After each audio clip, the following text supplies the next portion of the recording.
It's going live. I'm a spitter.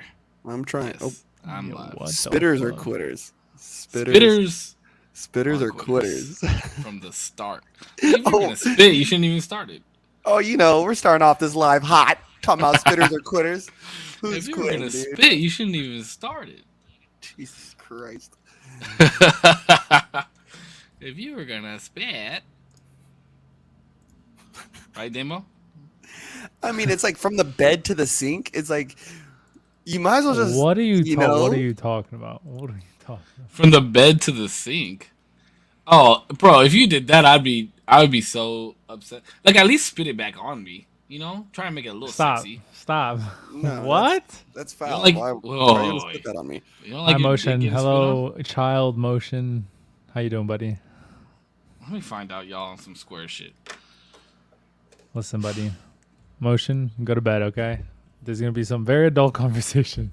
No. We're done. We don't have to talk about that. We don't have to talk about how spitters are quitters, and you're gonna make it from the bed to the sink. How you guys been doing? Lovely. One day at a fucking time. Tired. One day at a time. That's the thing. One day at a bro. time. One day at a fucking time. I had to put the merch on. My guy. This is probably my favorite shirt. One of my favorite shirts that You say that about like every shirt, Besides Because- because he makes such good clothes. dude. Some of them I seen, I'm like, yo, Oh! that was sick. You know what I was thinking about today? I was thinking about this on my drive home. And I was like, man, we got the podcast tonight. I'm pretty hyped for it. You know, and I was like, sponsorships. If we got a clothing line sponsorship for the podcast, would that be what is it called? When you're conflict, would that be a conflict of interest? I don't No. think so. Absolutely Yeah, not.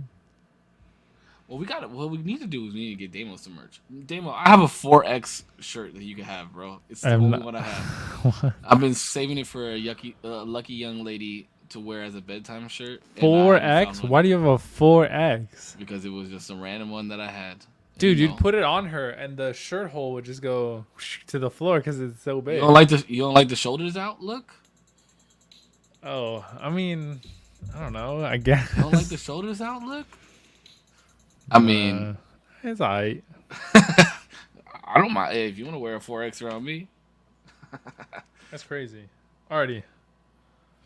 I'm not gonna lie. I got no energy either. all right, we need to We're we need to gonna- get some energy going right now. You guys better pep up. Do pep the fuck up. Let's go, guys. Let's do this. We are All right, in it all right. to win it. All right, let's go. Damn, I got- this shirt makes me look. All of the Korpsx shirts make me look swole, bro. I got Hug my- increasingly more sleepy. No. Gotta go get some boba. Coffee. Alright. Drink some fucking coffee. No, bro, because I'm not going to go to sleep. Then we go at 5 tomorrow. Not trying to what? do all that. All right, Damo, come on, baby. Start it off. It's your week. We need some energy from you, baby. Alrighty. Oh, fuck. Let me get hyped up. Let me just. Man, you gotta act like you want to fucking be here, man. You know what? I Dick. do want to be Dick. here, bro. Dick. Because you're doing a Dick. you're doing a disservice to not only Korpsx but myself and our communities. Wow. God damn it. Dick. That was very inspirational, bro. You should have told me to carry the boats or something.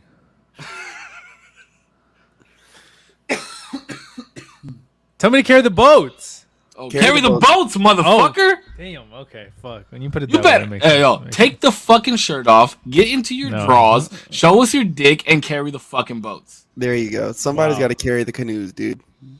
Canoe. kayaks. All right. Listen. Thank you, everybody, for being here. We're gonna end the podcast there. That's Nah. it for tonight, guys. Thank you for coming by. Appreciate it. Listen, thank you so much for being here. This is the usual Tuesdays. This is the start of it. Obviously, we got to do a Yes. little pep. Today, I don't know if you're watching it on my shit, on Save shit, or on Korps's shit, but it is the interview of interviews, the first of maybe 3, maybe 2, maybe just 1. I don't know. But Save today, I thought It's definitely gonna be 3. I thought we've been through some conversations. We know what we think for some topics. I'm sure there's a lot of things that we haven't touched on, but I don't know either of you in depth. Really asking any sort of questions. I know, Save a little bit more because I see him a little bit more consistently. But even so, I don't think I've like really asked more questions and really gotten to know either of you. So hopefully it could be a series, and I'd love to ask both of you for today, just Save, but eventually both of you some questions to get a deeper dive for today on who Save is. I like that. I'm open to it. When you told me that this morning, I did not expect that. I was like, what the fuck? And then I thought about how fucking cool would that be, right? We've been doing this podcast for fucking what, 17 weeks now? 18 weeks? This is 18, I think. It's 18. 19. 19? Oh This is shit. 19. I did miss So- title. Shit. No, but we've been doing this for 19 weeks, right? And people listen to us. People tune in. People either come in for a couple minutes or they stay for the whole length of the podcast, which is cool. But Damo's right. Like, nobody really knows who the fuck we are and in depth, and who better to ask each other questions than us. And when he said, like, oh yeah, tonight's just it's gonna be you, and he was like, I already talked to Putch about it, and I was like, what? This motherfucker went behind my back. But I thought that was super cool, and I do think that this should be a series, and I think the next 3 episodes should be us interviewing each other and really digging down, not only for us to get to know each other a little bit more, but for people watching to get to know a little bit more and understanding more where we come from in these topics, because a lot of the times it is just like some satire and we do fuck around a lot, but people can tell when we're really passionate in what we're talking about, and when we like how we bounce off of each other well, so people will be able to see how we're different but also the same in a lot of lights, which is super dope to me. Kind of crazy. Hopefully we can make Save cry. 2 out of the 3 people here have cried. Good luck. Eventually. Nah. Good luck, brother. That's never a goal of mine. I don't want to make you cry. For good or for bad, Bullshit fucking liar. The day that you get me to cry, bro, you're gonna fucking text Putch and be like, we got that motherfucker. I'm gonna text him mid podcast, be like, what a bitch. Just kidding. Oh my god. But this is honestly the first time I've ever been like interviewed, so I'm a little nervous. Surely Korpsx has interviewed you. Not You guys had a- really, you guys- not really interview though, because that's the thing that's why I like being on the smoking section so often, is because with Korpsx, it's like he's like, oh yeah, tell the people about yourself, blah blah blah, blah. And I'm just like blah blah blah blah blah blah blah, the normal shit, and then we just talk. You know what I mean? Kind of like how we do here, where sometimes we have a topic, but we get off topic and then we start splurging out other shit. Typically, like I think maybe the first time that Korpsx and I ever did a smoking section together, he was like, "Yeah, this is kind of what I want to talk about," and that was before we even like streamed via PC. That was on an Instagram Live, and it was about mental health and the importance of understanding mental health and where mental health is, where it was going. And I think this was like back in 2018 or 2019. Like it was a long fucking time ago. 2020-ish. Because that's when that was before smoking section actually started, and that was when I was doing Friday's Food for Thoughts. Yes, that's what it was. Friday Food for Thoughts.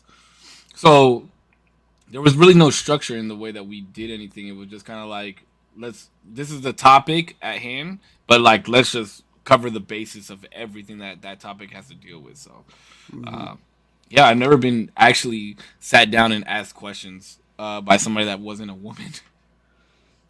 What the fuck? Did you just Like on a assume my date? gender? Wow. True. I mean, I've seen your dick before.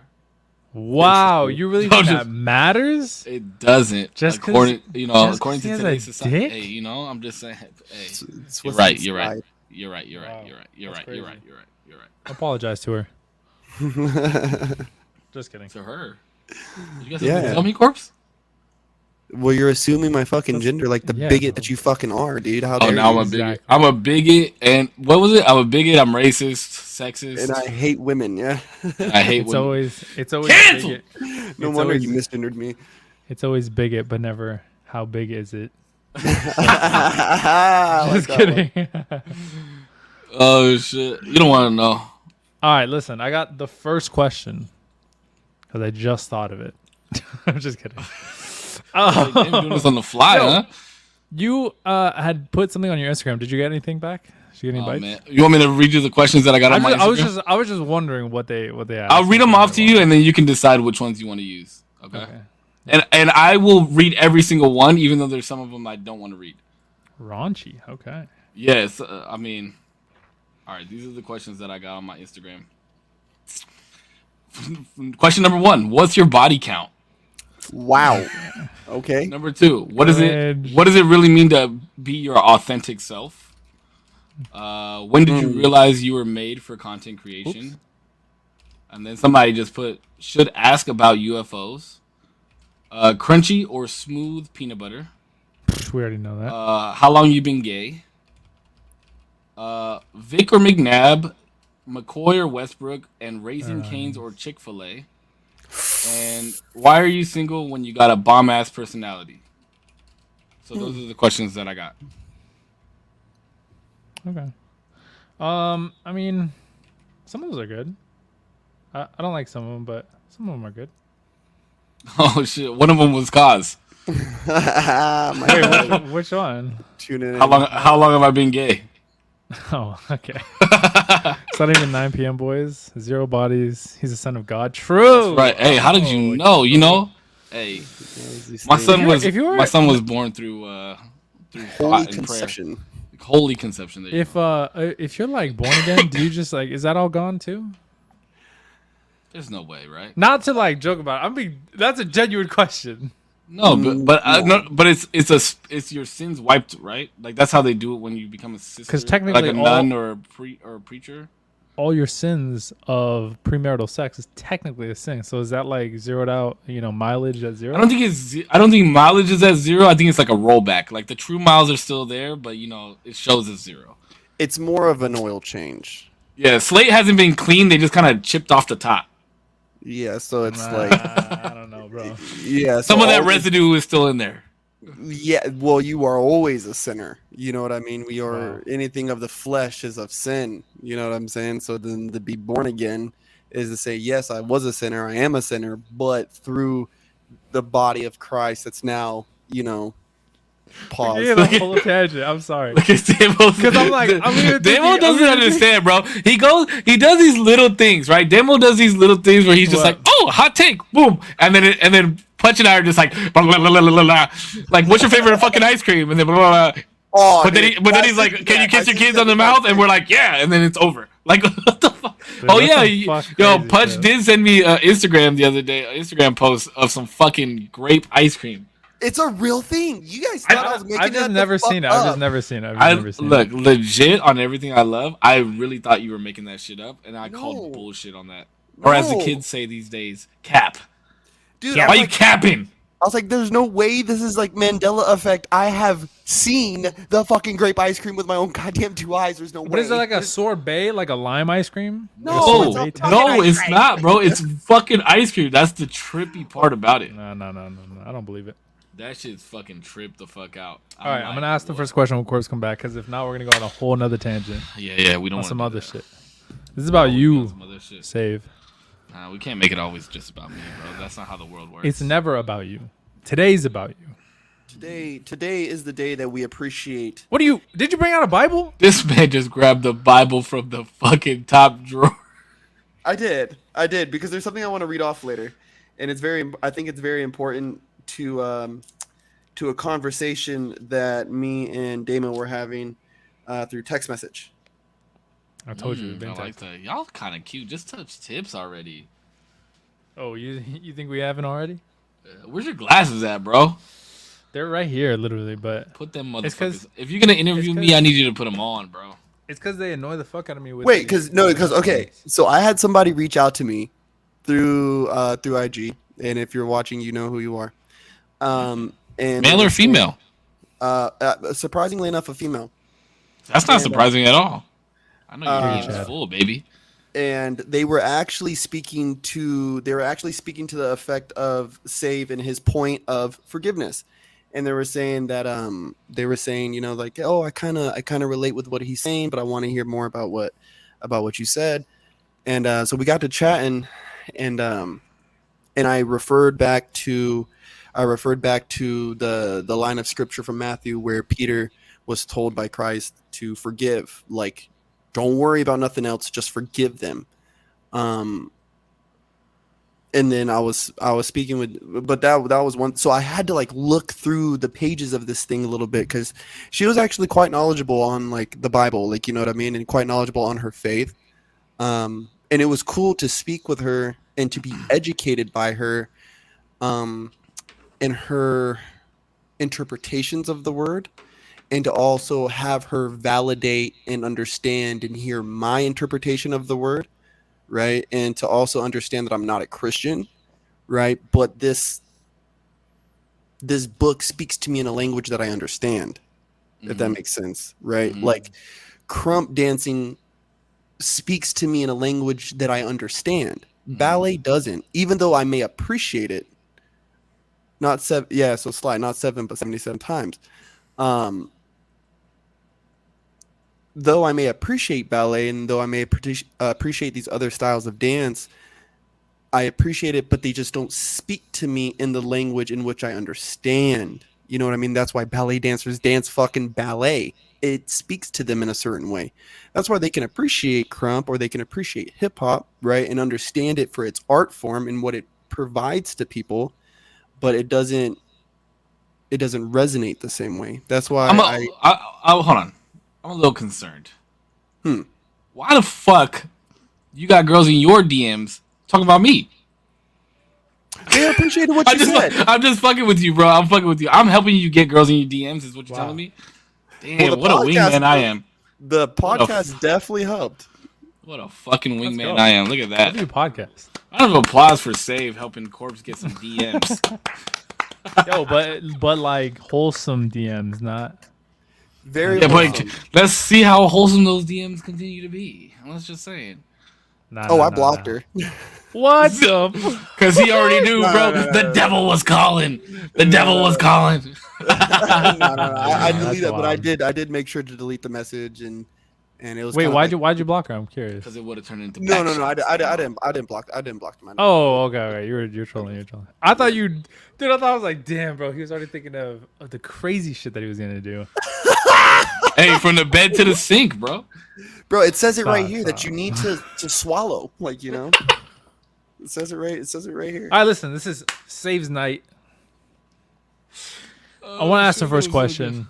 All right, let's hear it. So you've alluded to wanting to be multiple things throughout this podcast, but one of them that kind of stood out that I was a bit more curious about than others was a motivational speaker. Yes, that's my number one. I thought this was really cool, but I've also wondered why. I guess at what point did you kind of want that, and like why did that draw you in that profession? That's a good question. I've never been asked that. Okay, so I'll give you a little backstory on how I decided that I wanted to get to this position. So I've always had my father in my life, right? My dad has always been my father didn't like abandon me. He wasn't like blah blah blah blah.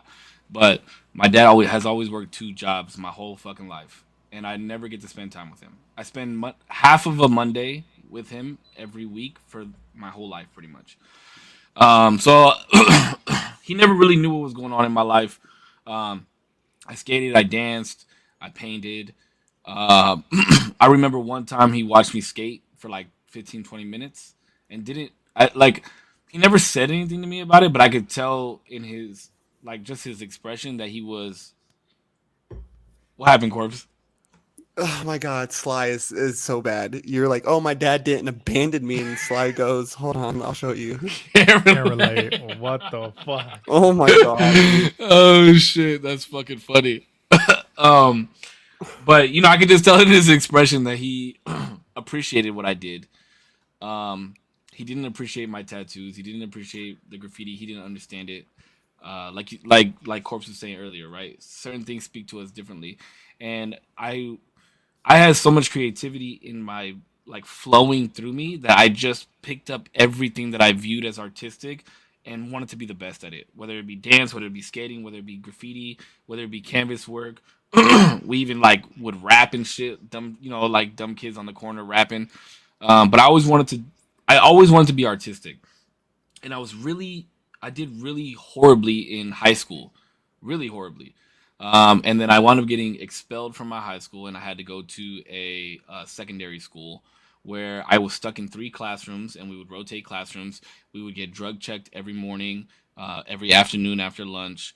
It was just the people that I was around. I didn't want to be surrounded by those people.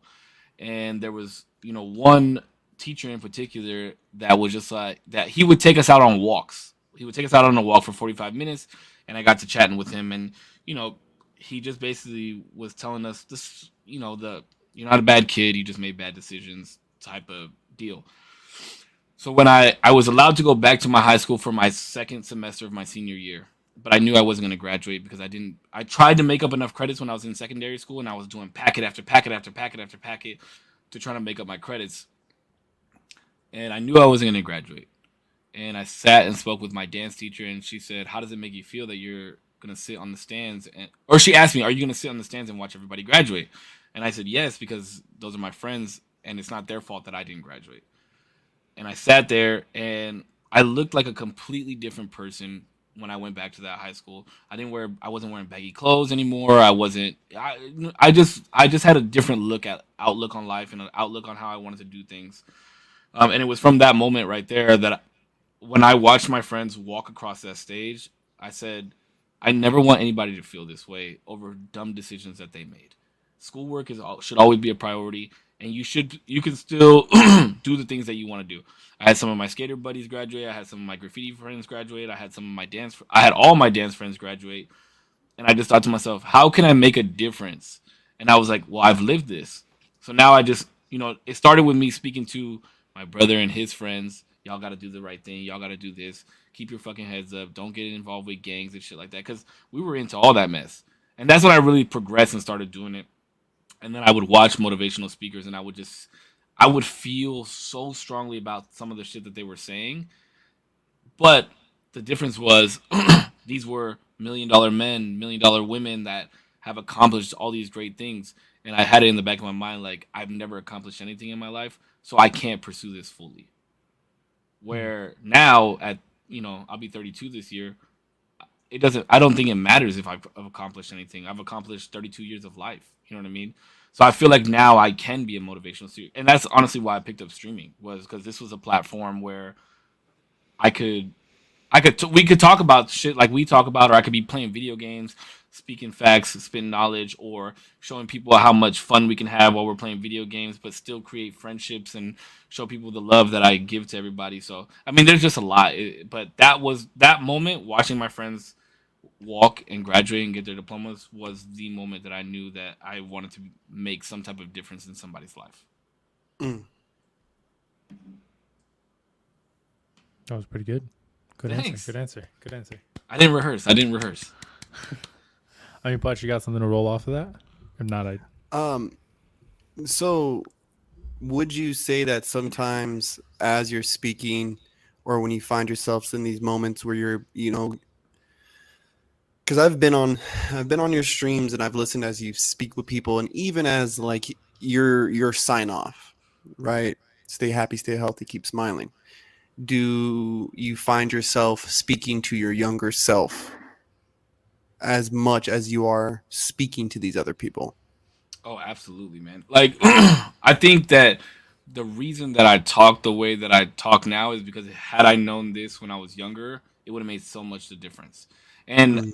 I feel like I don't know everybody that watches me. I don't know everybody that follows me. I mean, there's a couple people here that that constantly chat and constantly talk, or even message me that I talk to on the side. But I always think of it like I have such a wide range of viewership, right? From people older than me to people younger than me. And you never know who has to hear it or at what point in their life they need to hear it in order to make a shift, a positive shift, or who's having a shitty ass day and they're just like, oh, hey, Save reminded me that he loves me and that I should always be happy and keep smiling. Because through all the bullshit, man, like those are the things that I've always remained true to at the end of the day. Those three things. Are these some of the things that you wish you would have heard from your dad? From my dad? Mm-hmm. Oh, absolutely, man. I mean, for the longest time, I always longed for my dad to tell me that he was proud of me, but I never really I never accomplished the types of things that he would be proud of me for. You know what I mean? But Mm. like when my first commissioned graffiti art that I ever did, he doesn't even know it exists. Mm. He doesn't even know that I went and did that. You know what I mean? He didn't know. I mean, my dad came to hip hop internet. He came to one of my hip hop international performances, but I don't even think he knew that I danced until like my senior year in high school. My dad, he came to like one luncheon because it was on a Monday, and I think that's when he realized that I danced. Mm. And he came to one hip hop international performance. I competed in hip hop international for 3 years. He watched me skate one time out of like 10 years that I skated.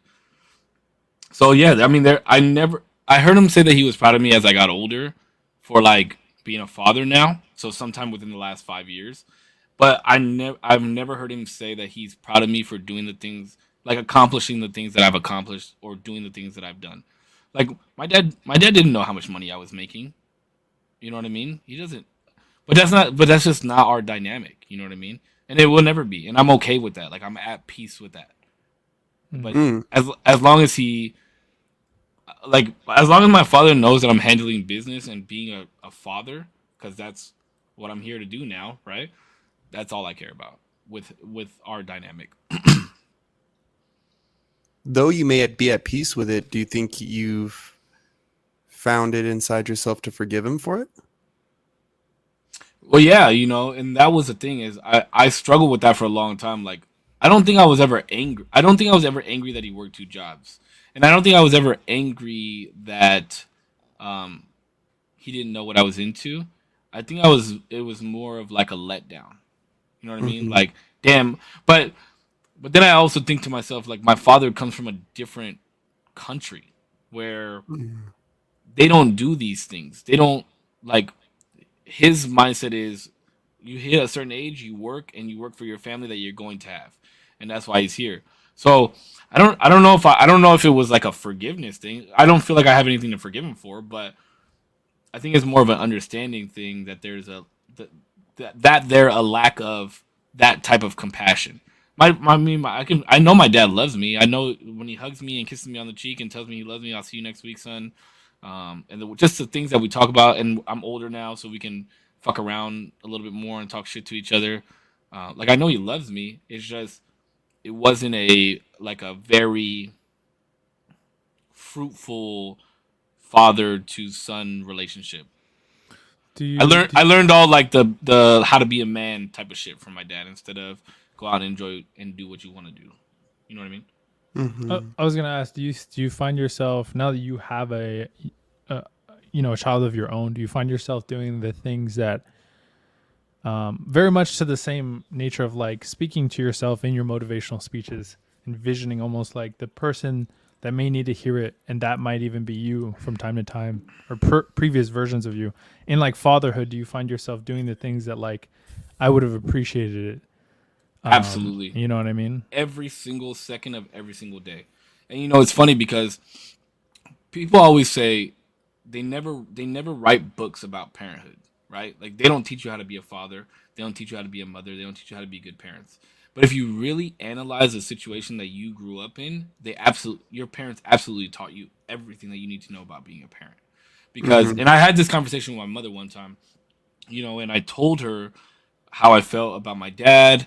My mom and I never we had a relationship as grew older, but I was a punk ass kid, bro, and I got kicked out of my mom's house because we lived with a roommate. And my mother and I never had a great relationship. You know what I mean? There's this running joke that like I'm my father's favorite and my brother is my mother's favorite, and we never had like a great relationship. Um, until about a couple years ago, and now we're very open. We could talk about a lot of things. I know that my mom doesn't view me as a fuck up, which I thought she did for a very very long time. And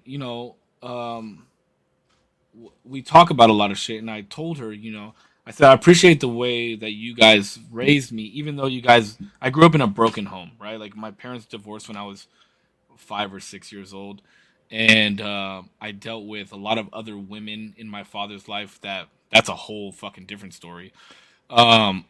But I told my mom, I said, I can now appreciate, as in my 30s, appreciate everything that you and dad did or didn't do, because now I know what I need to do. Now I know how to handle certain situations. Of course, there's going to be situations that are thrown at me through Peanut that I'm not going to know how to handle.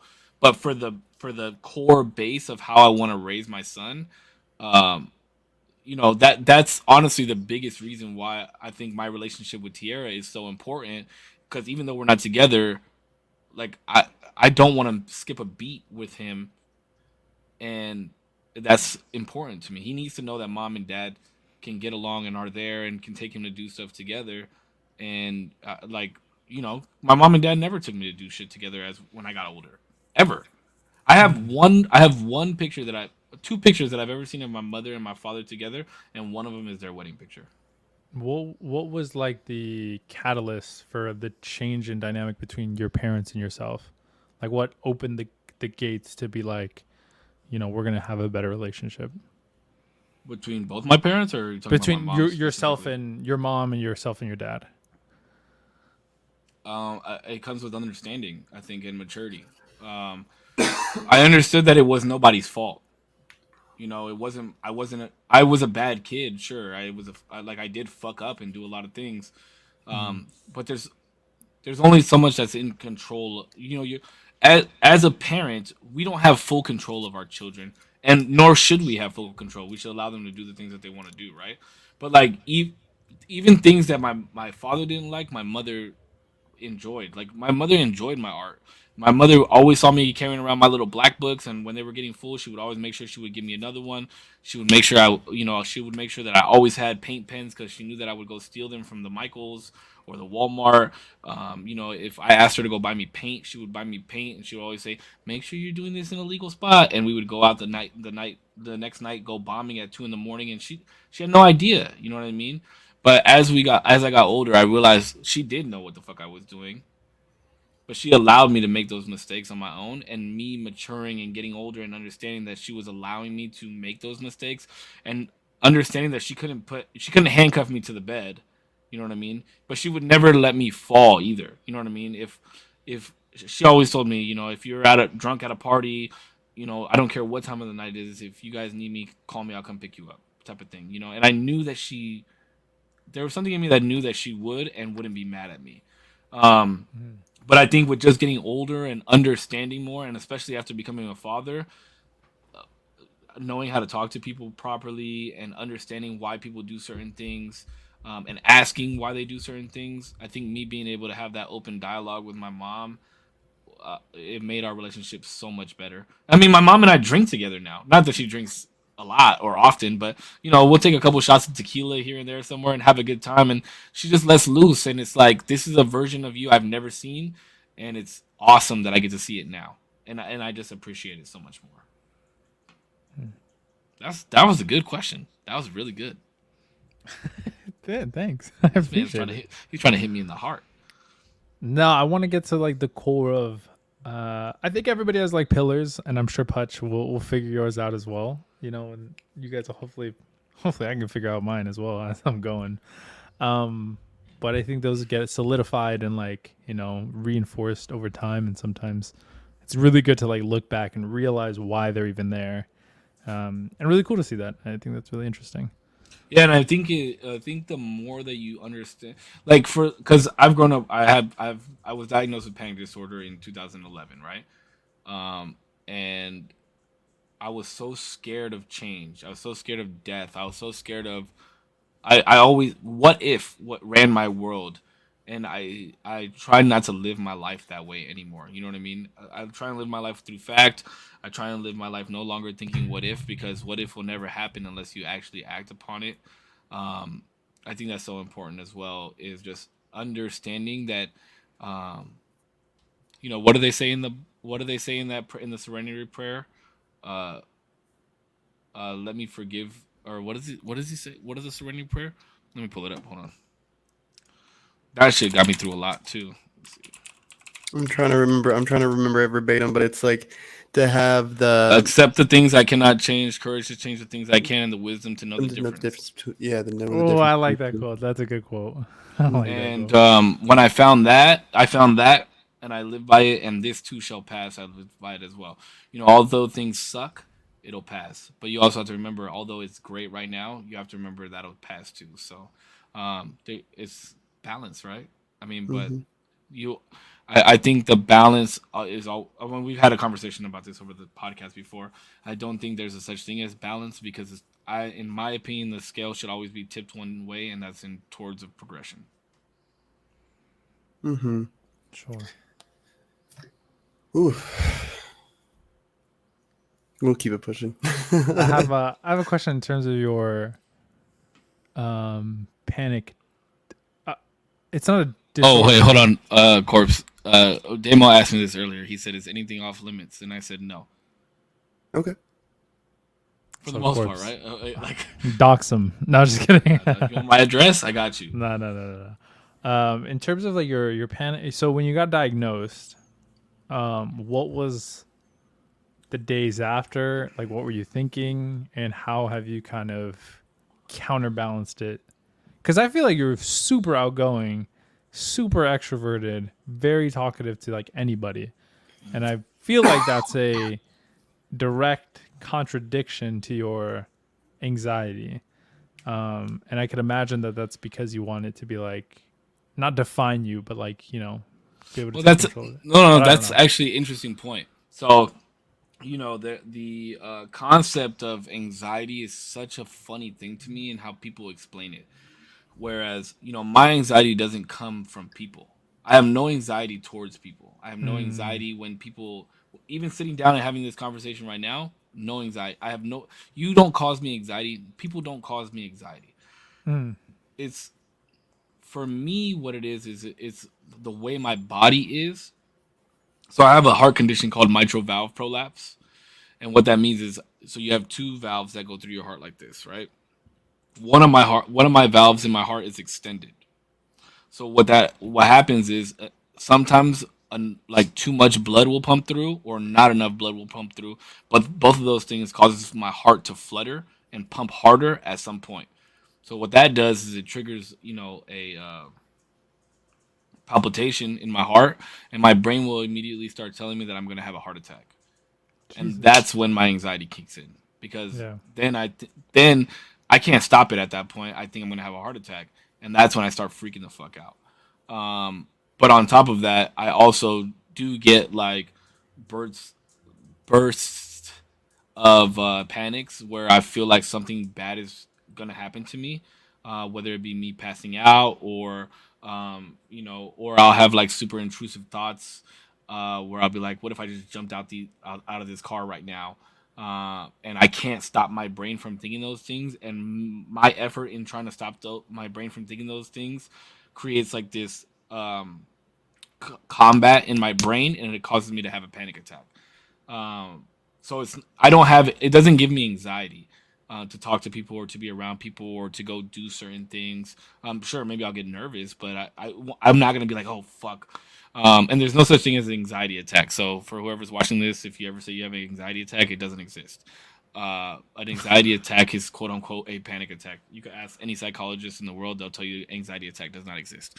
Um, but yeah, I mean that's how that works. But I mean, I'll tell you about my first panic attack, and it was crazy, bro. Because I was a dishwasher at a restaurant, and my brother worked as a busser there.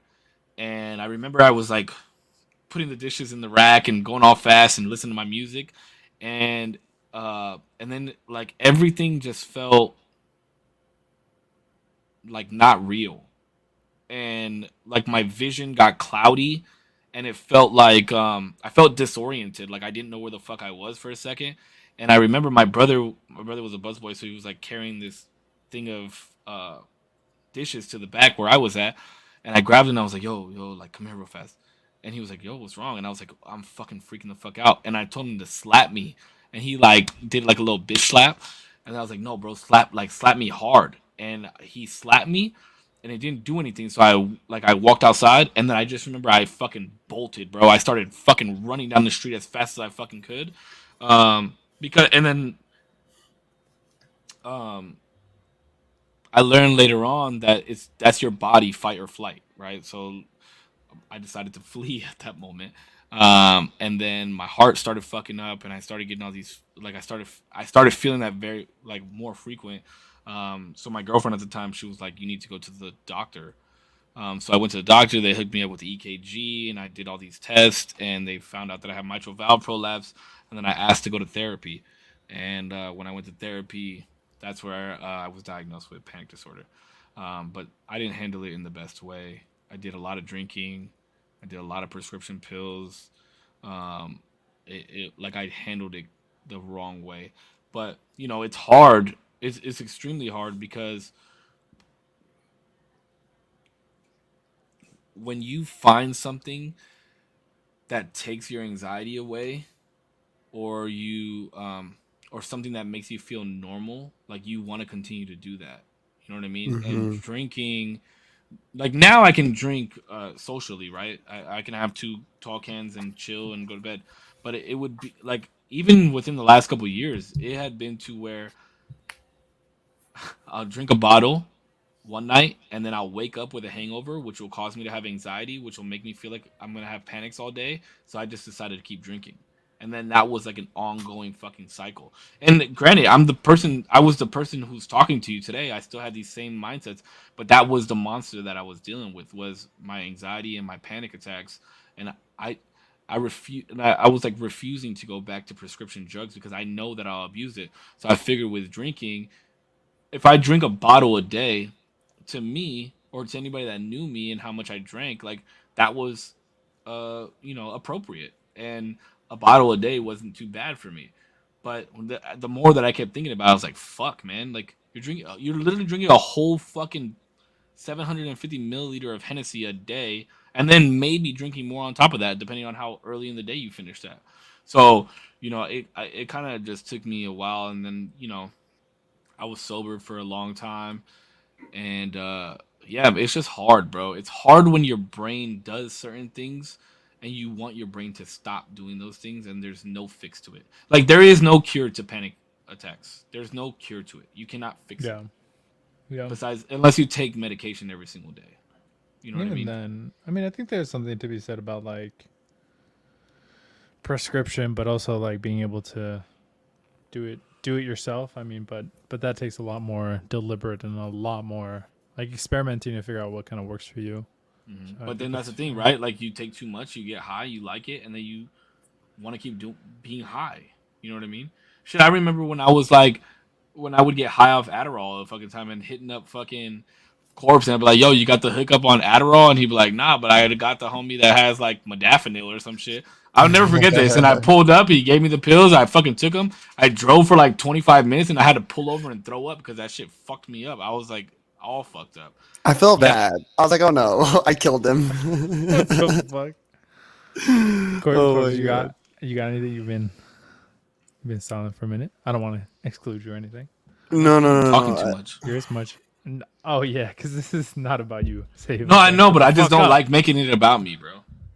No, this is No, 100% it's about you. and sometimes it is best to just sit back and listen for me, right? And some of these stories I have heard from Cisco before, and I want to make sure I say that name too, and not Save, but Cisco.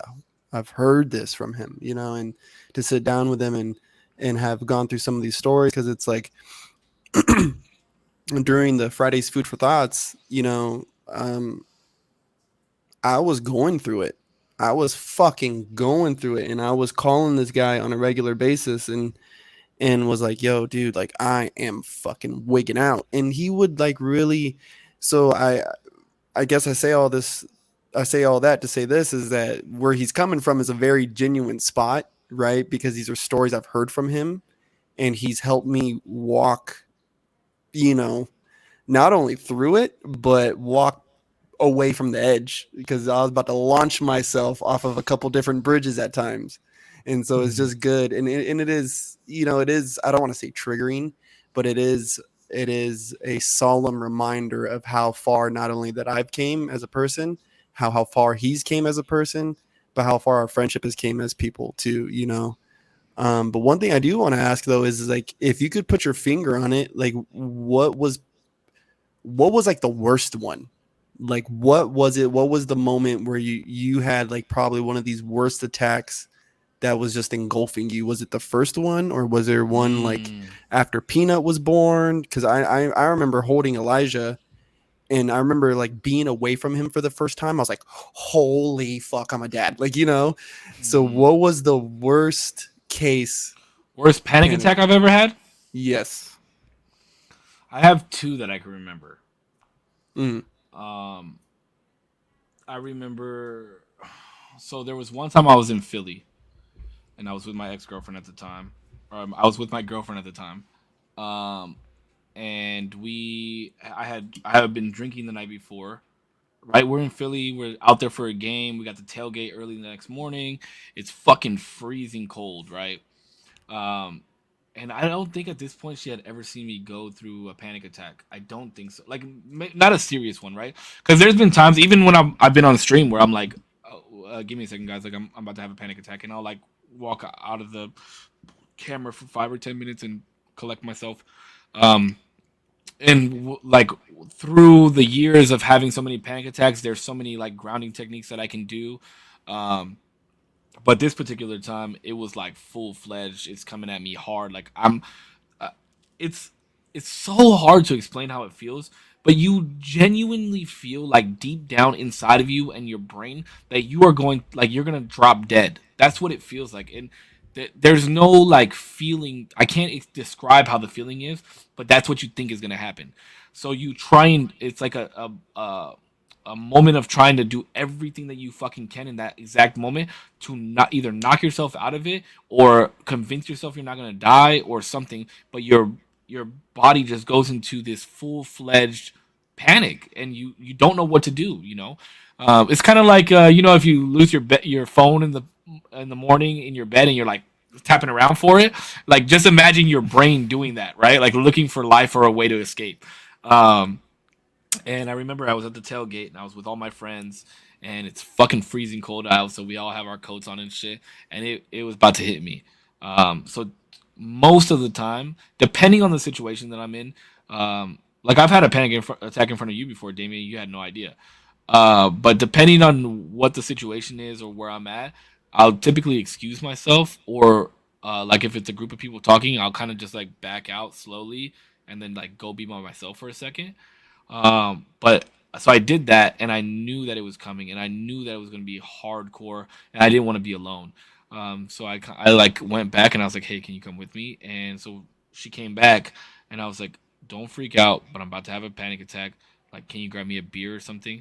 Because beer mellows me out, like it relaxes my body and allows me to like go through it. You know what I mean? So she grabbed me a beer, and I chugged it as fast as I could, and I knew it wasn't gonna help, but I was just hoping that it would help. And I started. So then I was like, "Hey, I'm about to freak out. Just don't tell me to calm. I hate when people tell me to calm down or just breathe or it's gonna be okay. Like just Sure. I just need you near me to make sure nothing happens to me, or that if I do fucking die, like you can fucking call somebody over here." So I was like, "Don't freak out. I'm about to have a panic attack. I'm probably gonna fucking wig out here. Just don't say anything to me and just be next to me." Um, so I started freaking the fuck out, bro, and I started sprinting to this parking lot, and I made it all the way to the other arena that's on the other side of the football arena, and I like started stripping my clothes off because cold makes me like it grounds me. It allows me to realize that I'm still flesh. So I started Mm. stripping off all my jackets, my jersey, my sweatshirt, and I had my body like on the sidewalk, bro, nasty ass sidewalk where people are probably pissing and shit. And then finally, I was like, the thing is, after I have a big panic attack like that, I am fucking drained. Like the energy is sucked out of my body, and I need to like go to sleep or relax or something. So I was like, hey, can we go back to the fucking Airbnb? And then I went back and I slept, and then I went to the game. That was one. The other one was when I lived in the house. It was I want to say like 2 or 3 in the morning, and I was laying down in bed and I was watching TV. I was just listening to the TV, and then I felt like something bad was about to happen. And So I got up and then I was like, okay, chill, relax. So I started breathing and it just hit me. So I ran to the fucking bathroom and turned the cold shower on and with all my with my clothes on and shit. Got in there and it didn't fucking work. It didn't shock me out of it. I was still freaking out. So I literally ran outside, left my dogs. I didn't even lock my dogs up, and I started running to the hospital, bro, at 2, 3 in the morning. And I started running. I was running down the street in my sweatpants, no shoes on, soaked from head to toe, running down the street of El Cajon to try and make it to the hospital. And then I finally realized, like, oh fuck, like I'm running to the hospital. Started freaking out, ran back to my house, and then when I got back to my house, I realized that my car had ice on the top of it. So I laid on the top of my fucking car, and then I thought to myself, wow, if somebody comes out here, like they're gonna see this fucking half naked guy laying on the top of an icy, like what the fuck is going on? But yeah, like little ones, like ones that make me fucking just start running and freaking the fuck out. Those are the two worst ones I've ever had. When you get into that like zone, though, is it very much like, oh shoot, yo, podcast? Is that us? No, hold on. What His was his that? Pornhub fucking turned on Dude, in the imagine. background.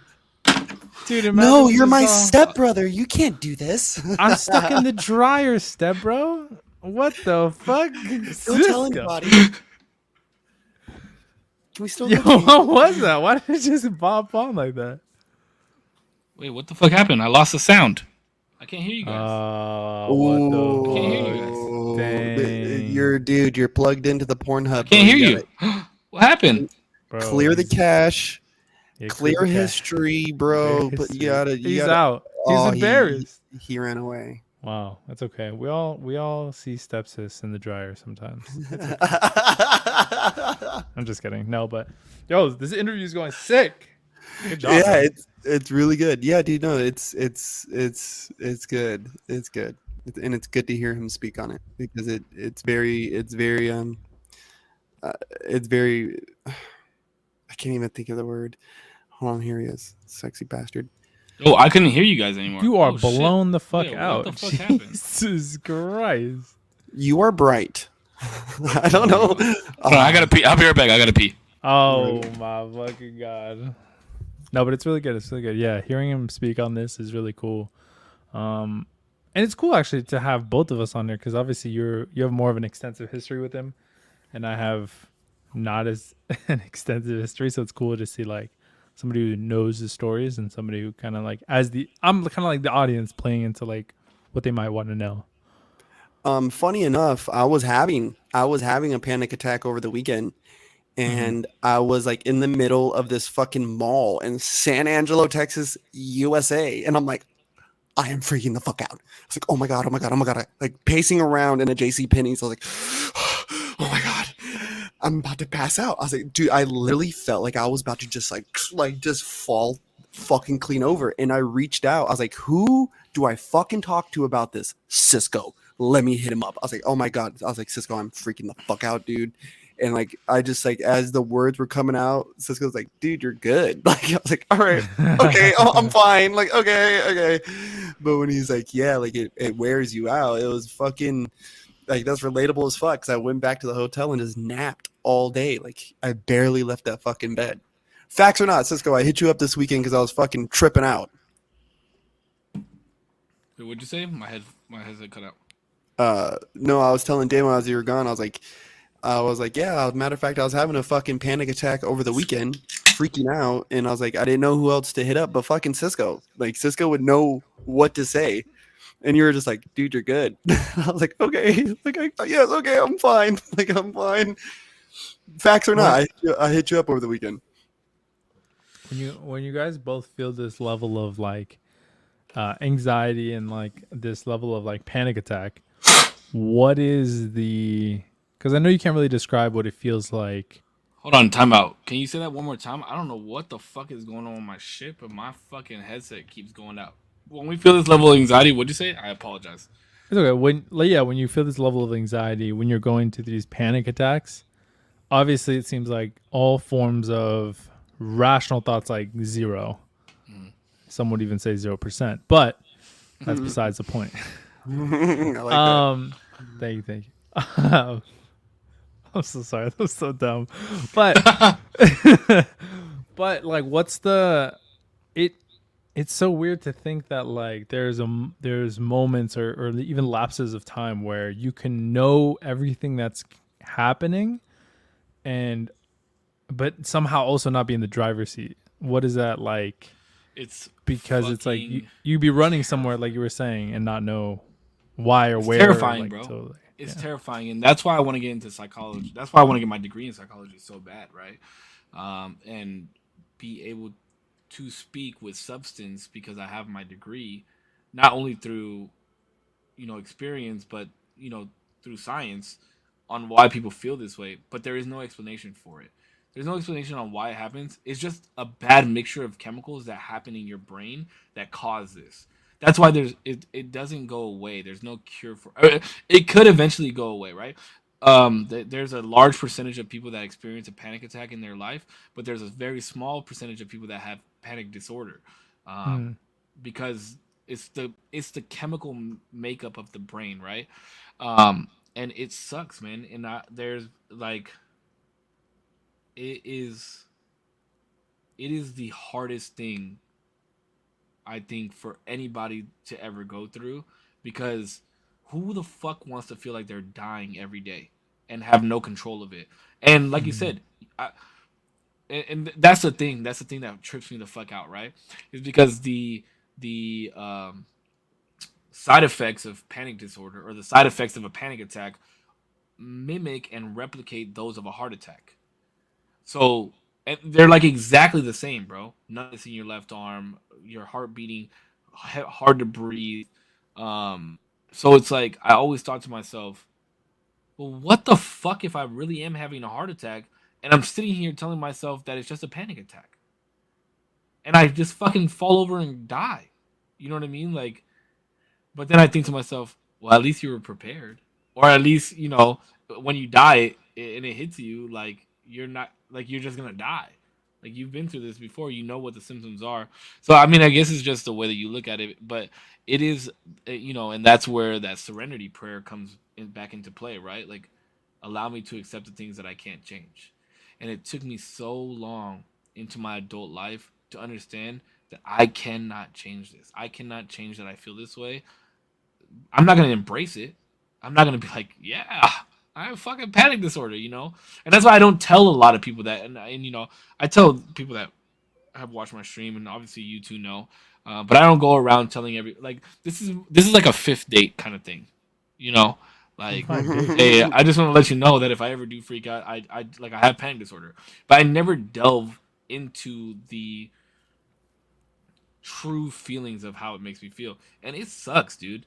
It is. I would never wish it upon anybody, not even my worst enemy, because it's just like you said, knowing everything that's gonna happen, but not being in the driver's seat. Mm. But I know it's gonna happen, and it's gonna Yep. suck while it happens. But I have no control of it at all, and it fucking sucks, man. It's like I've said this constantly with how it makes me feel. And this is like I don't want to get fucking canceled for this shit, and I hope I don't. But it's honest to God, with how it makes me feel. Like if I didn't have Peanut, I'd probably be gone. Like that's how bad it makes me feel, and that's how sucky it is. Why would And you think that would get you canceled, brother? well, because I don't want somebody to be like, "Oh, he's suicidal." Like I'm not suicidal. I have plenty of reasons to live. But like it sucks, man. It sucks. And a lot of the times, well, I try and look at it in a positive light, right? Because there's a lot of times I lay in my bed at night, and we always, oh, why me? Why do I have to live like this? Woo, woo, woo. Like I'm past that. I'm past the why me shit. But Corpse and I had a conversation one time on why we believe the saddest and most depressed people are the most artistic ones. Robin Williams killed himself. Kurt Cobain, like these people that put smiles on people's faces every single day, Don't let people know the struggles that they're going through. Make sure everybody's happy. Make sure everybody feels love. Make sure like there's not a reason that there's definitely a reason why I'm like that. There's a reason why I like that flows from me because like I'm not saying that I'm not happy, right? It's just I know that if I'm going through this, there's people that don't want to talk about going through this and they need to see people like me and feel people like me because they're Mm, too scared to say that this is going on in their body, or going on in their head or how they feel certain ways. So I'm like, that's why I'm like this, is because if I don't do it, somebody else might not do this, and I need people to know, like, yo, I feel like this too, and we're good. Like we're good. It sucks, but this is our purpose. This is why we're here, to let other people know that they can be good too. You know what I mean? do Like you I've feel always been a jokester. I've always been the fun guy to be around and happy and let's do this, let's go do that, energetic, But like sometimes it does get draining, bro. It's hard. It's hard, and it's not like an act that I'm putting on because I genuinely feel this way. But it's hard to think like why. It's hard not to think why me. You know what I mean? Mm-hmm. But mm, I also think it's me, and that's why I'm like this. That's why I was. It's like the balance, right? Like you gotta go through this darkness, but you're giving other people light, and that's the mm, part that sucks. It's like I gotta go through the darkness for other people to go through the light. You know what I mean? Mm-hmm. mm. Do you think? Oh, sorry. Go ahead, Butch. No, go ahead, go ahead, go ahead. Um, you've spoken earlier about wanting to get a degree in psychology. Mm-hmm. Um, I think sometimes we search for. Oof, I had the way to formulate this question. Sometimes we get stabbed, right, throughout life. I know I exactly think where you're going with this. I think sometimes you want to be able to take the knife that you've been stabbed with and utilize it yourself. Um, is learning psychology, putting a name to the things that you feel, do you think that gives you some sort of control Yes, amongst your, panics? absolutely. What do you think that'll alleviate, It won't if alleviate any? anything. It won't alleviate anything. What it'll do Mm-hmm. is allow me to have the power to teach other people. Mm, Okay. Okay. It's no longer at this point in my life. It's no longer about me, bro. Like Mm-hmm. it's not that I don't give a fuck about myself, but it's no longer about me. I am on a mission to allow everybody to feel, not allow, to help everybody feel happy, to help feel everybody feel loved, to help get everybody to the step that they need to get to. I've reached where I want to get to for the time being. I have a beautiful son. He is absolute perfection, and that's my route where I'm going with him. But what makes me happy is knowing that I have some type of um, foot in the ground when it comes to helping other people, and I want to put the other foot in the ground right next to it. You know what I mean? Like that's how I feel I'm gonna progress. For me, there's a fork in the road, and both of them are towards progression. One is in fatherhood, and one is in life. do you think having the ability to name those demons will help you solidify your purpose? Because I feel like when you speak of, shining this light, that it's a part of your purpose here. Like you say, like, oh, like this is who I am and this is what I do. Do you think that being able to name these demons that you have in you, that it helps you refine your purpose here on earth? You know, it's funny that you asked me that because I touched on it a little bit earlier where I said I had a huge fear in dying, and that I wouldn't serve my purpose if I died. And I Mm-hmm. used to fucking fascinate, like it used to fascinate me, and I used to just sit there in awe, thinking about who would attend my funeral, what would they say, how would people feel, would they cry, would they laugh, would they tell jokes, would my boys like pull up after to my gravestone or like take my ashes with them and fucking put me down and sit in a circle with a fucking case of beer like we always do, like would they do that shit? And it's like I don't. I have to be okay with not knowing that shit. You know what I mean? Like we have to be okay with not knowing what the fuck is gonna happen. You know, and it's funny, right? I had this conversation, and you know what? I'm gonna speak about it, right? The girl from New York. I said the question was something along the lines of where is this going? And I said, I don't know, and that's the beauty of it. I'm living in the moment and I'm allowing this go wherever it's going. And I love that. And the response was, I don't know where it's going, and that's what scares me the most, and I can't do that. Mm. Mm. So it's interesting to see the different types of people, right? Like I understand that in this life, I don't know what the fuck is gonna happen. We could finish this podcast, boom, have fun, everybody good night, send our good night text in the morning or at night, drive home in a fucking 18-wheeler, lose control, and I fucking fall off a bridge somewhere and die. Or I could fucking be 60 years old doing motivational speaking. Who the fuck knows, man? And that's why I said I don't live in what ifs anymore. I try not to, at least.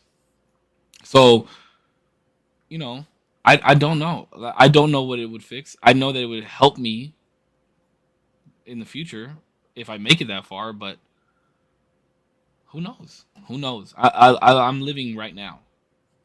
I'm living right now. Because the what ifs, even if like you think about the what ifs for your kids, that's the scariest thing in the world, bro. Mm-hmm. That's even scarier than thinking about the what ifs for you. Mm-hmm. So I don't think in what ifs, bro. I don't. Mm. I feel like I'm taking you guys to a really sad place right now, and I don't want to be taking you guys there. I don't think so. I mean, we could jump right out of it. If No, we no, want I'm to. just saying, like, I don't want you guys. I never want people to think that I'm not okay, though.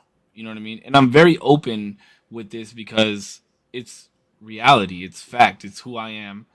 But I don't show this side to people because I don't want to feel pity. I don't want people to feel remorse for me. I don't want people to feel bad for me. I don't want any of that shit because if you didn't ask me these questions, we'd be having a fucking good ass time any other way. You know what I mean? So Well, I want to make sure I say this, and I don't know where we'll go off of this, but for you and for Sylvester, and anybody else who may feel certain ways about their presence on Earth or anything of that nature, I love you guys and your life. I celebrate it, and I say this because I do it every time I cheers now with people. Is thank you for being alive. hmm Thank you for being here with me. and that's Thank why you. Thank you, bro. Thank you like for you said, being here with me. no, I appreciate you guys. And I try and tell you guys I appreciate you guys as much as I can, and I try and tell everybody I appreciate them as much as I can. But like you said, even with my sign off, right?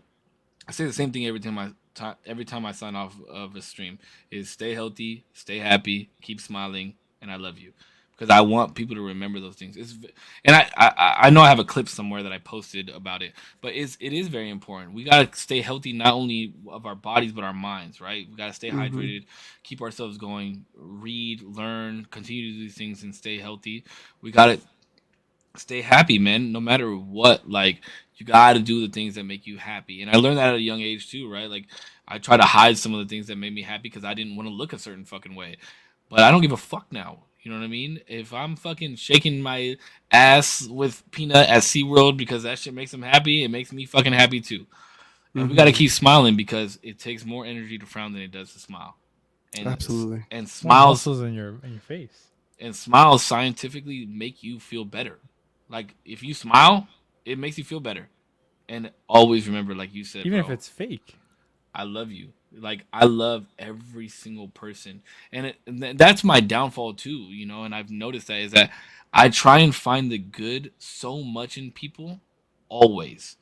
Even if I think they're wrong in something, I try and find out what the fuck is really going on with you. Why do you feel this way? Why are you acting like this? And I think that comes, with why I want to be a psychologist at the same time too, is because I really want to dig deep.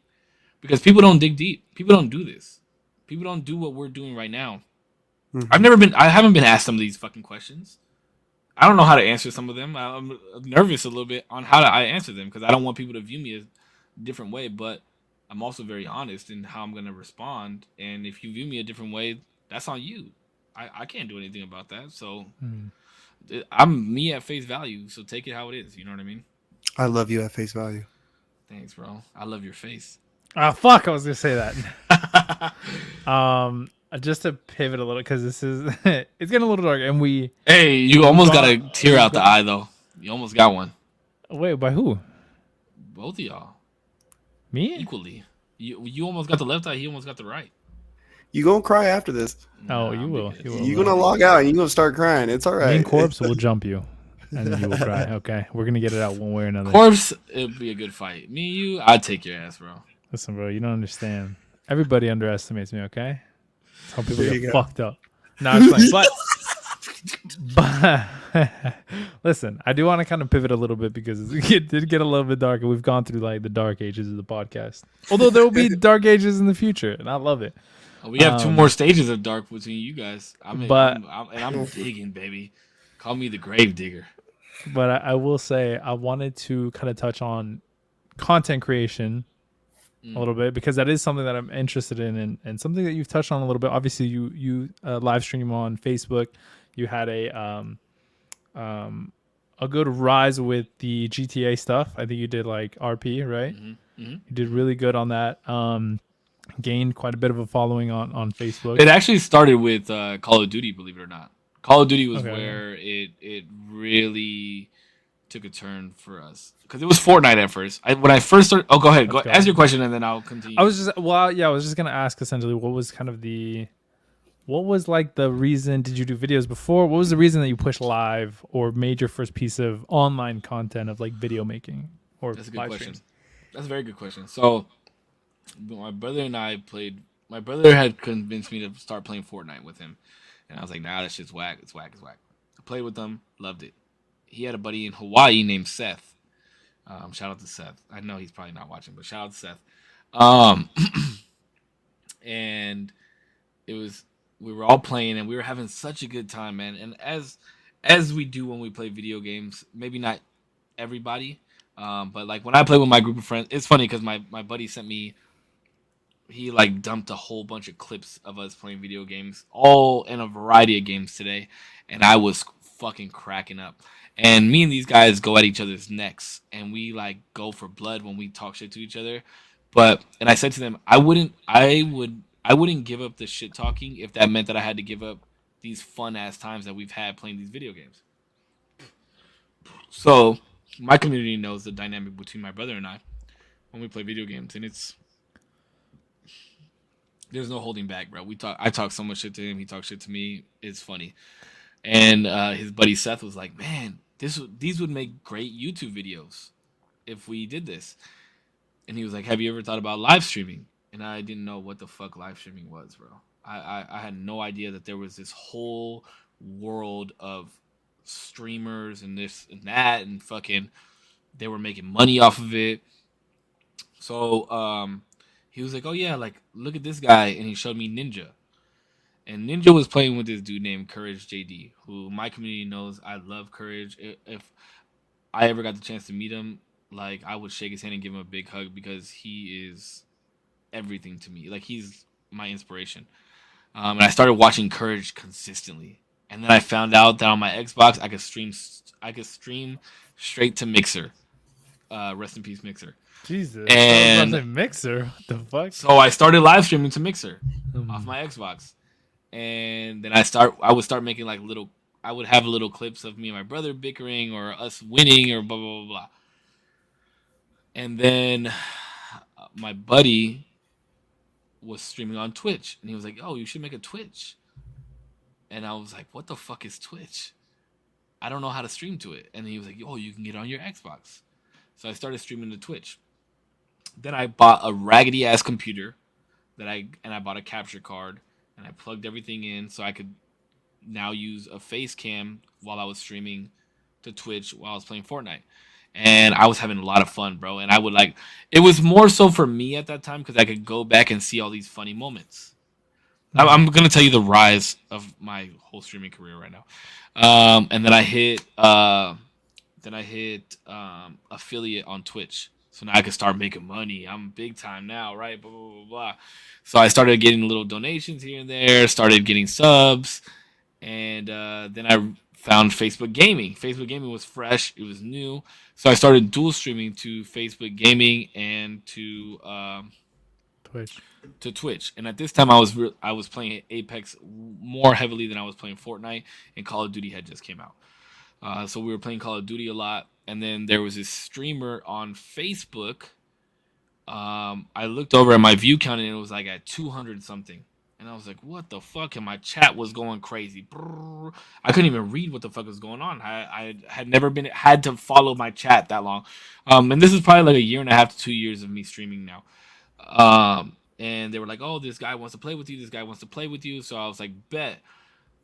So I got off the game with the boys and I went and joined this guy, and he was like, "You got one game to impress me," and we started playing, and I'm getting fucking donation after donation after donation after follow after follow after follow, messages, like my chat's going crazy, and I'm like, "What the fuck is going on?"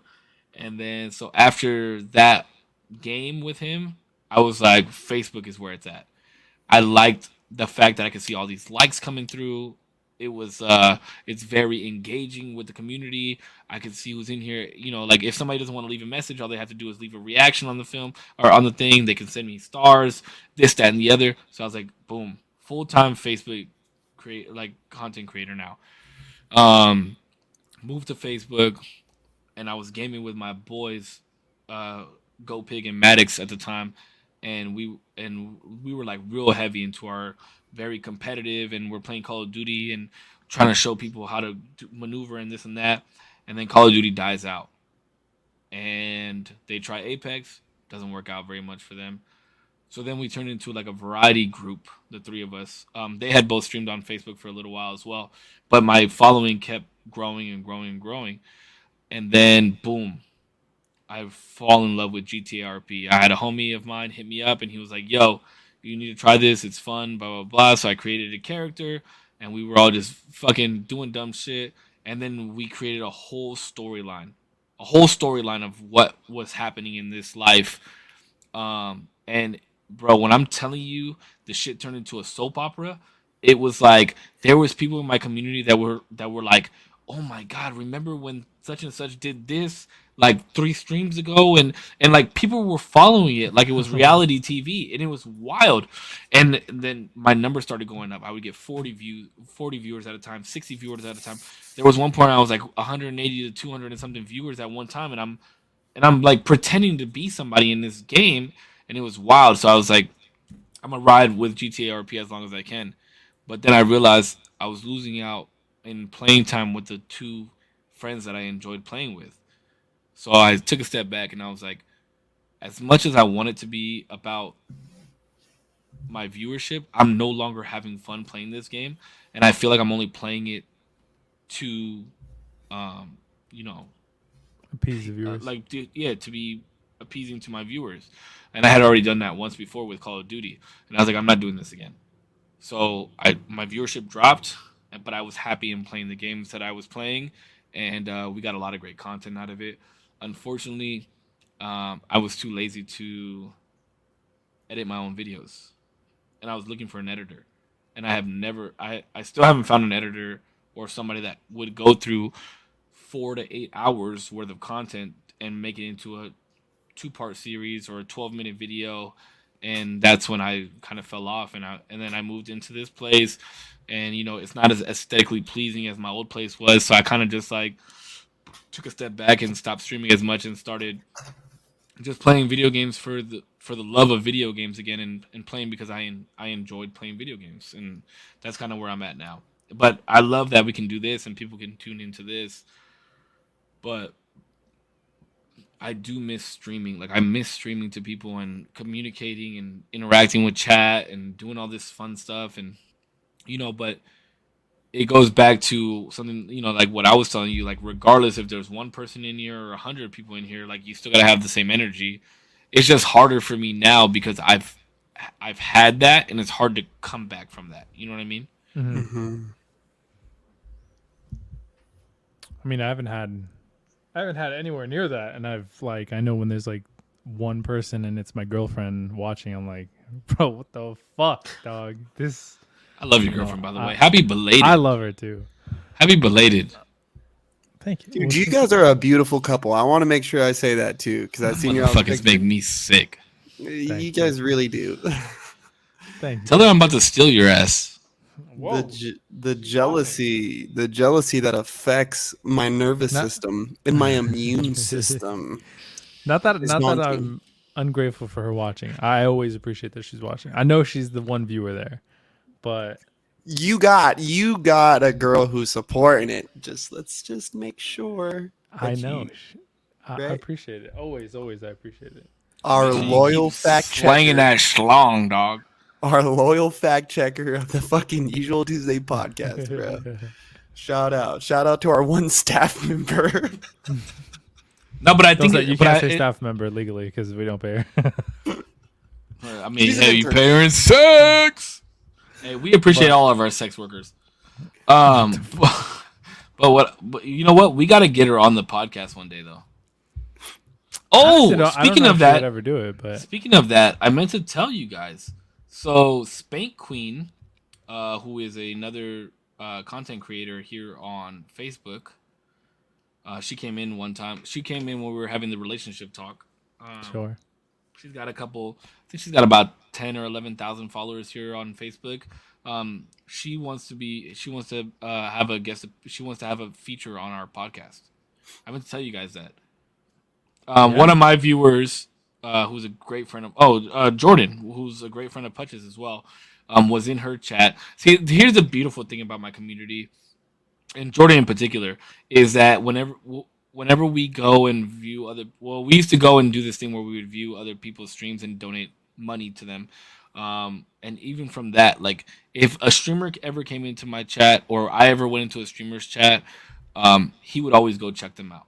And he would stay in there and he would donate to them a little bit here and there and chat with them and get to know them. So I guess he did that with Spank Queen because I've been following Spank Queen for quite some time. I love female Apex players. I think in a very competitive world of esports where it's a mostly male dominant game, and especially a game that I really enjoy watching, when I can watch women do it, I love that shit. But I guess he was in her chat and she was like saying like, "Oh, save, yeah, like I let her, like tell him to come in here," and he messaged me and told me to go in there, and she was like, "Yeah, I want to be on the podcast. I think it'd be super cool for us to do." So that's something that I definitely want to sit down and chat with you guys about. I think it definitely should be after this series of the interviews, but it would be cool to get people from platforms, and then maybe do this type of interview type of thing with them as well. I think that would be really cool. That would be sick. I was gonna say real quick on on that note as well. I know Cisco, me and you talked to my friend Samuel. He also wants to be on the podcast. I know we kind of dabbled and talked a little bit about it, but we were actually chatting today. And he was like, "Bro, I want to be like on the podcast." And I was like, "All right, well, I'll see how they feel about it. What's the vibe?" But I mean, we got to chat about it. But yeah, we'll chat about it offline. Well, I was gonna say this. Watching as much podcasts as I do, because I watch a shit ton of podcasts. I've seen where they have a guest for the whole show. I've seen where they have a guest for 30 minutes to an hour, and with our time slot, I think it would be good for like an hour's worth of a guest appearance, and then that way we can still do our own thing at the same time and talk about the guest appearance or talk about what we want to talk about. Like I think that would be super cool too. So that way it's not like this guest here for the whole time slot. You know what I mean? Mm-hmm. I think that would be. I think that would be a good idea. But I think we should talk about it a little bit more too. But I think that would be cool. It's cool that we're gaining that type of traction where people want to participate. Kind of weird, but really cool. Yeah, it's awesome. It's awesome. Yeah, well, hopefully they enjoy it as much as we do. I do want to get my buddy Kalen Eddings on the show, a good friend also of Jordan Locklear. We all played football together. Damn, motherfuckers using legal names and shit, first and last name. Listen, I am praying he is attempting to work with the LA Lakers, and he's been working with Phil Hanley, who is an assistant coach of the Lakers, He's been teaching at the Mamba Academy. He's staying in my apartment right now, fucking house sitting. And I mean, me and this dude go way back. And our friendship kind of fell off in high school. From middle school, we had, 4 classes together every year, and then going into high school, we had no more classes. He was doing his thing with, basketball and all this shit. And I was just fucking off smoking weed, wrestling and shit, Sounds like me. Right. So it's like, but we've stayed in contact, and anytime I saw him, it was always good vibes. But he's insightful. He's got a lot to share. And yeah, offline we can definitely get some of this shit ironed out, details on scheduling and all this shit. But no, it's, you guys are vibrant. I want to make sure I say that to both of you, and definitely for you, Cisco. Your community has always been uber involved with what you do. I've seen that a lot more firsthand. Even considering like Jordan, like I would pop in to your stream, especially in the beginning, to like support, like, hey, I'm gonna support my man's stuff, share it, like it, all this stuff. And every fucking time Jordan's in that bitch, he's in there like swimwear, and I'm like, bro, like, that's my brother, bro. That's my brother. like, He's in here every day. Literally every time I fucking go live, he donates 50 stars off the bat like that. We talk every day. He's been adopted into our group. He plays video games with us now. Even when I'm off stream, like we play video games at least twice a week, maybe sometimes 3 times a week. That's my brother, bro. Like he knows all this shit that we're talking about right now. He knows pretty much everything. Even to the point where I had like $5 in my pocket, and this motherfucker would be like, "Yo, here's some cash. I don't want it back. Here you go, bro." Like that's like to that point, bro. And like, not that it has to do anything with money, but it's just like the principle and the concept of that type of friendship. Like it means a fucking lot to me, bro. Like that's insane. You know what I mean? Off of video games. I will Off of video games, bro. I will speak to that because you like to say that we'll never see you cry and that you don't cry in front of people, but you have cried on a stream before. I saw it with my own eyes. I was going to let you bring it up yourself, but have I cried on stream before? There was a gaming stream that you were doing, and some dude who I looked at his profile and I was like, he's prolific, right? Like he is. Oh, that was the guy. Yeah. I did cry on stream. And you cried on that fucking stream, bitch. That was the one where, bro. Look, I'm not gonna fucking lie to you. You know how much money I made that stream? I probably made like almost $900. Damn. In like 45 minutes to an hour on just that stream alone. But it was like they were happy tears. I wasn't like, but it was like, I think I have a clip of it somewhere, and I called my mom on the stream and everything, and that was cool. Was that the only time I cried on the stream? Jordan would know. Jordan, was that the only time I cried on the stream? I may have cried one other time. I think I cried on my birthday one year. I think. I don't remember. I remember I did like a 12-hour stream one time. That was fucking hell. I never wanted to call you on it. Or a 24-hour stream. I was like, I'll let him be honest in his own time. I haven't. That was the only time. Okay, that was the only time. That was the only time. I completely forgot about that. I completely forgot I cried. Yeah, that was the only time. No. I genuinely, so long ago, bro. I've been streaming on this platform for like 3 years now. That's crazy. Yeah, 3 years, and I only have 1,000 followers. That's wild, huh? That's 1,000 more than somebody who's starting today, brother. That's literally 500 more than I have. Yeah, but how long have you? When was the inception of your fucking page? Bro, I've been online longer than you. Let's just. How long have you been making content? Like actually making content? Longer than you. Really? Yes. Well, 2 times. When was the other time? What was the second time, Jordan? Hold on, I gotta see when the second time was. I know it was that time when Nitro did that. That motherfucker has 1 million. Look him up. He has 1 million fucking followers on YouTube. We'll get there, boys. I promise. Let me see. I want to see how many followers he has.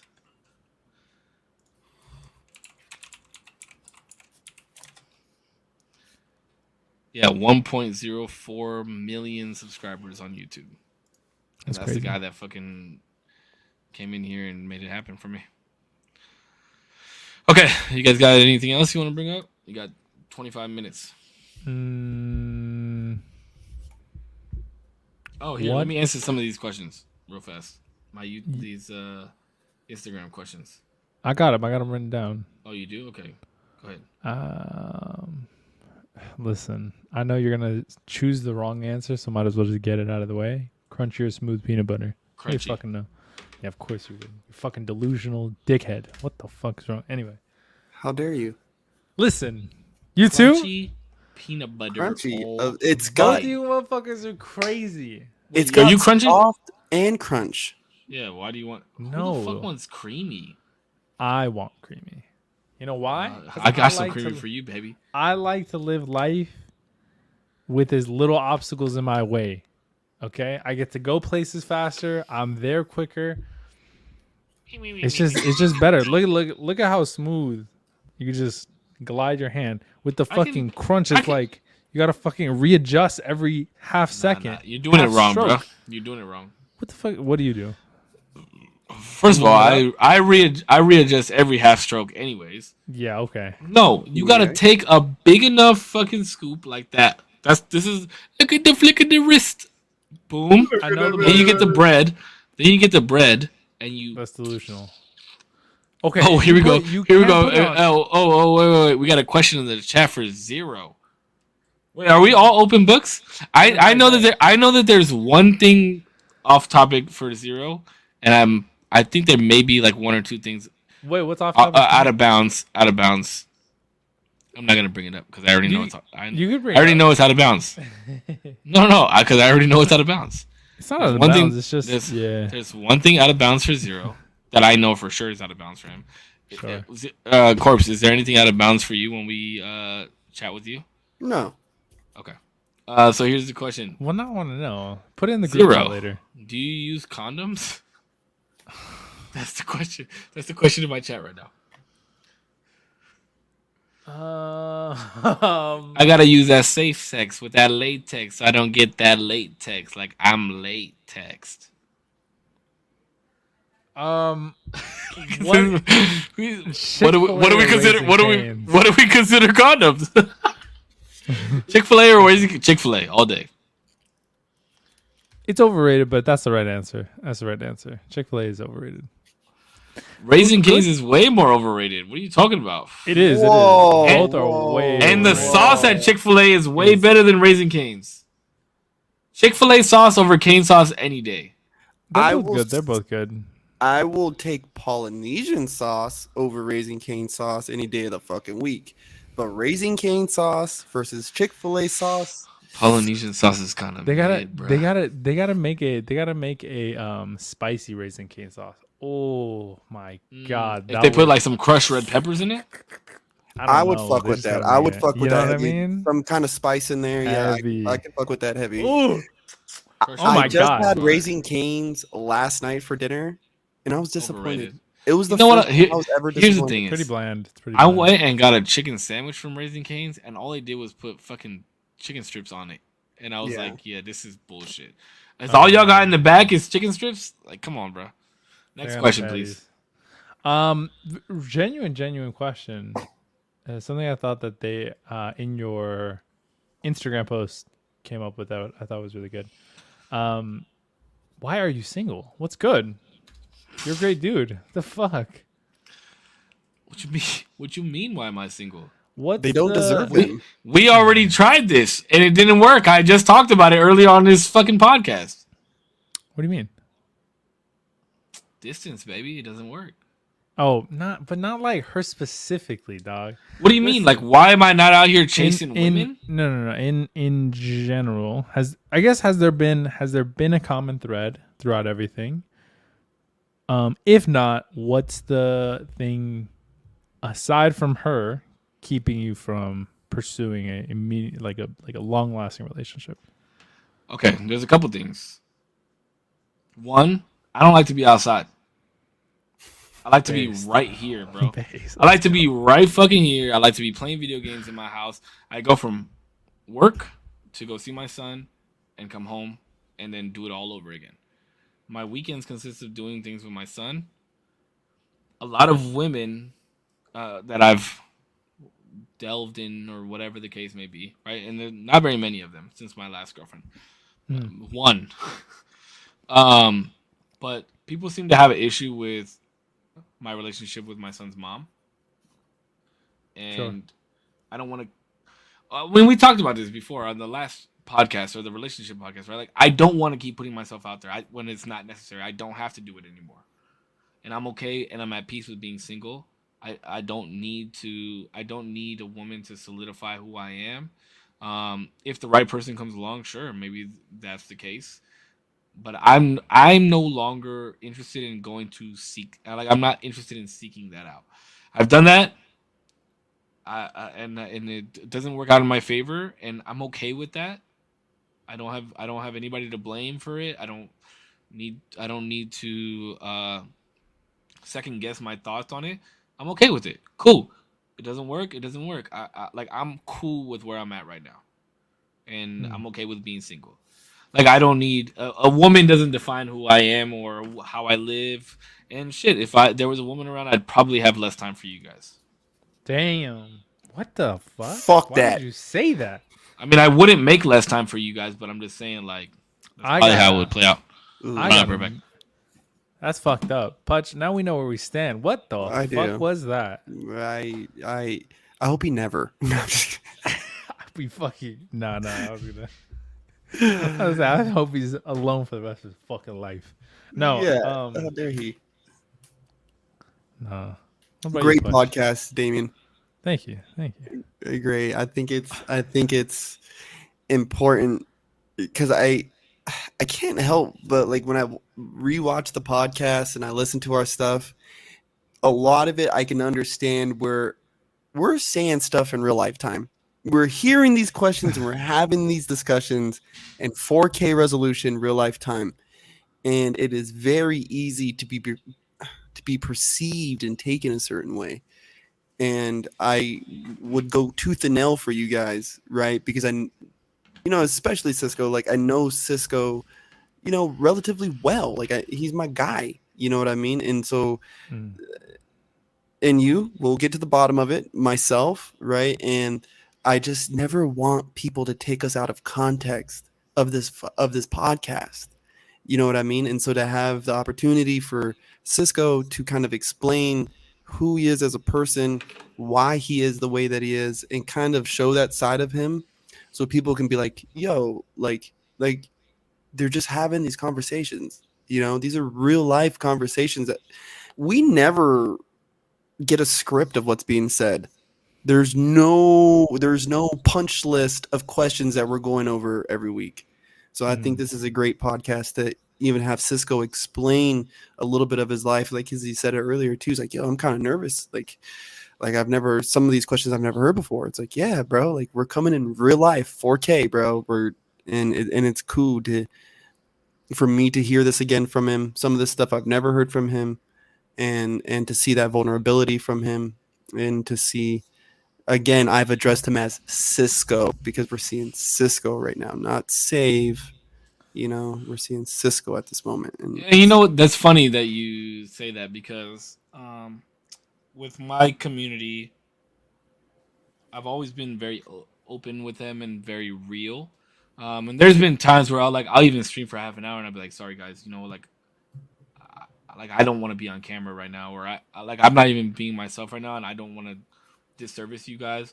Or there'll be times where I get home and I'm like, I cannot, I don't even want to be in front of a camera. So I would write a post and be like, tonight guys, I can't do this. I apologize to you guys, to the people that watch or whatever. Because I am, Cisco and Save are one and the same person to me. Yeah. And I don't I'm not here to put on I put on a face for the stream and we have a good time, but my face is always genuine. And if I can't come with it, then I'm not gonna do it. You know what I mean? And I've always been very open and honest with my community, and they know that, and they know how I am. And like as corny as it sounds, but they are like an extension of me. So when we would go into other people's streams or even support, like there's people from like I think Kelly has every single piece of Corpse collection merch that Corpse has ever dropped. You know what I mean? So when you have people from my community that do that type of shit and they are an extension of me, I want to make sure that I'm the best version of myself to give them so that they continue to be that best extension of me. You know what I mean? Like Mhm. this is a community that, and this is what I used to tell them all the time, and I haven't said it in a long time, but they built this community. I just sit here and play video games. I just sit here and talk shit with my friends and have fun and laugh and scream and get mad or get scared or do all this shit. They're the ones who are chatting with each other or chatting to me and have created this, this community of little fucking minions and grunts or whatever the fuck you want to call them that just they take on their own life and their own persona. There'd be times where I'll be playing video games and I'm not even paying attention to the chat and they're having their own fucking conversation. So I'm just the glue that holds everything together. Well, there's a reason why, and I like that you said Save and Cisco's the same person, and it's how I always do my little sign off. It's important. It's important. I'm glad you said it though, because I hope what I say later resonates. I'll keep that in mind. I'll keep it in mind. I Yeah, think Well, you got I think you got time for like two more questions, Zero? I have one that pinged when you started talking about like, oh, sometimes I'll stream for like half an hour, and then I'll be like, oh, you know what? I don't want to be on camera today. There's something that happened earlier in my childhood, and I'm drawing for this question on my own perception. For a long time until embarrassingly probably until after high school, I viewed pissed my the bed. parents. Oh. No, I viewed my parents as like superheroes, just like, and maybe even sometimes I still do, just like perfect humans, right? Like unable to do any wrong. They've never had a bad day, especially my mom. When you're in the mix of like raising Peanut and things like that, are you thinking or will you ever have the days or the talks where like, you know what, today I don't feel too good? Because I feel like growing up I never heard these conversations with my mom or my dad, and that's why I feel like it does feel so supernatural to be around them. Well, when I was a kid. Now I know they have like shit days, and my mom told me about things that were happening in the background that I just never knew. That in the moment, if she told me, I feel like it would have grounded her a lot more in my head to be like, oh, you're human. Like you get bad days. You're not happy all the time. You know what I mean? Are you talking about with Peanut? Yeah, I'm saying like in the midst of like raising Peanut, are you thinking about like having those days and being honest? Not that you would lie, but like honest with them and just be like, you know what, like today, I'm not doing too well. X, Are you Y, talking about Z. when he gets older or now? Even now, just like Never. not like necessarily breaking down, like crying and like being hysterical or anything like that, but just like letting him know, like right now I'm not like at 100%. Maybe I'm like 80, 70. There'll be some times where I'll be like, like, can Daddy chill for 5 minutes because I just got home and my back is really hurting.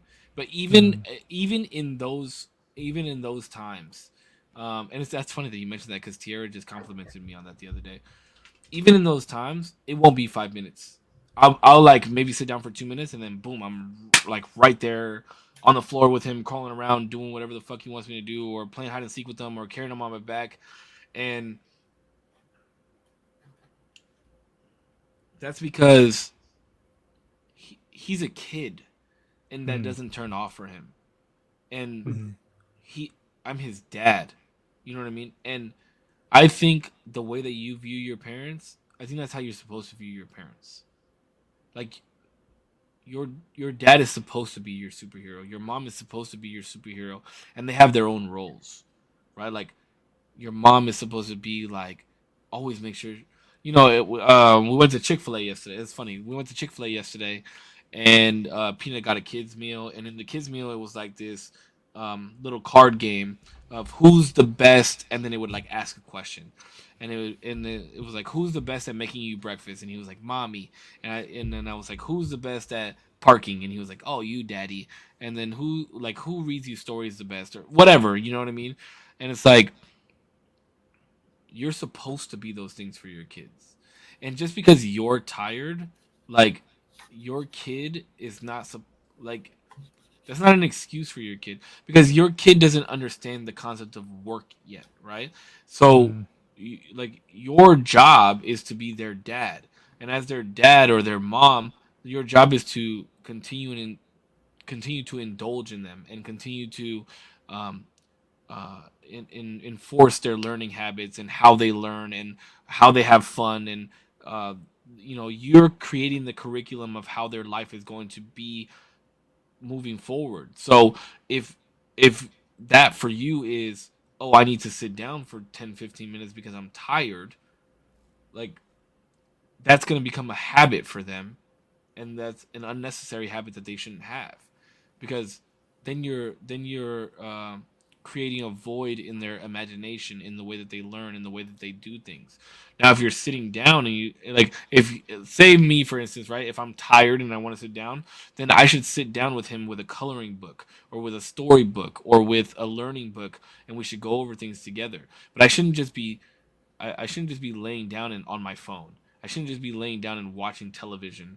I should always be engaging with him in every minute that I have with him, because our lives move too fast, and there's so much to do in such a little amount of time, and they grow up so fast and so frequent. It's hard to slow that down, and there is no slowing it down, and you'll understand when you have kids that there is such little time to not be wasted.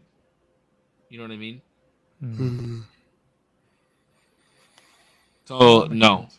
I don't. And the difference is with streaming, I choose to do this.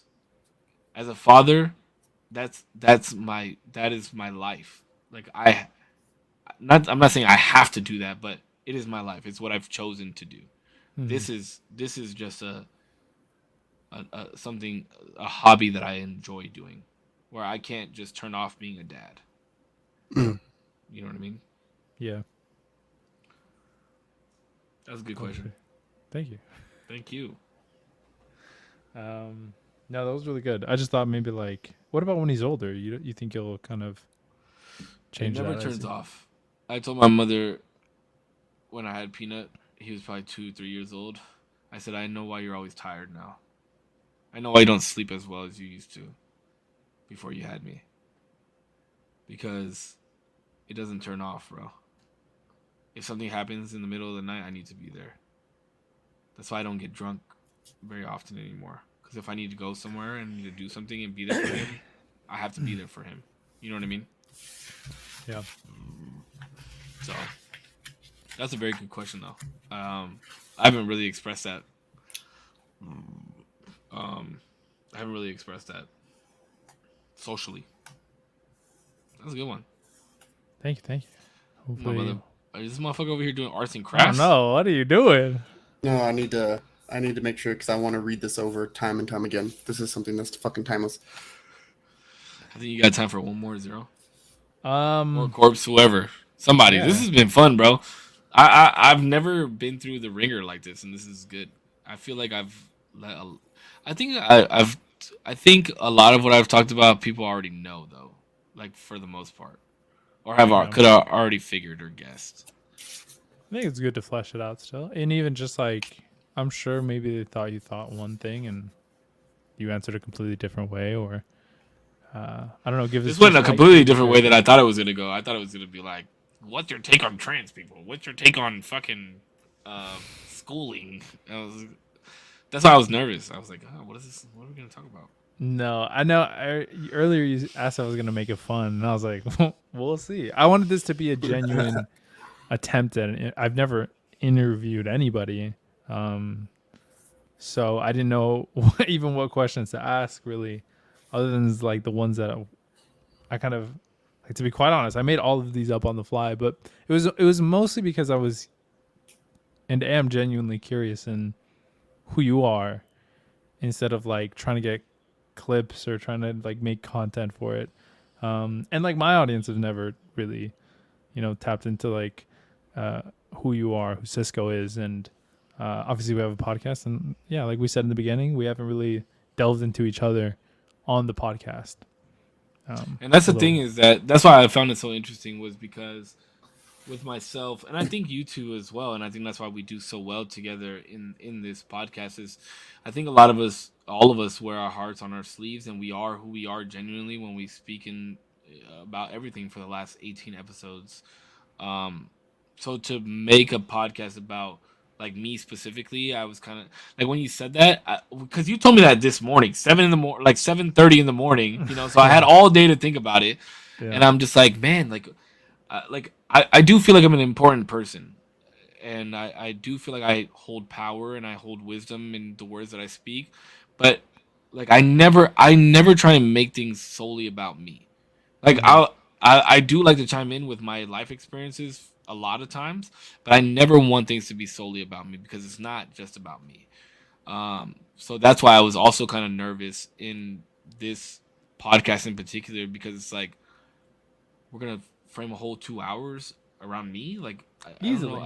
I don't think I have that much in me to give. You know what I mean? Question wise, with like being asked questions. Now, if you were to ask me to speak for an hour, maybe I could do that. Give me 5 minutes, I could speak for sure. But 2 hours is like, and I was also nervous about the questions that were going to be asked, and because I'm very honest and very open in the things that are asked to me. So yeah, like I was nervous for sure. Good. I'm glad. Do you think this was a good swing at encapsulating who Cisco is?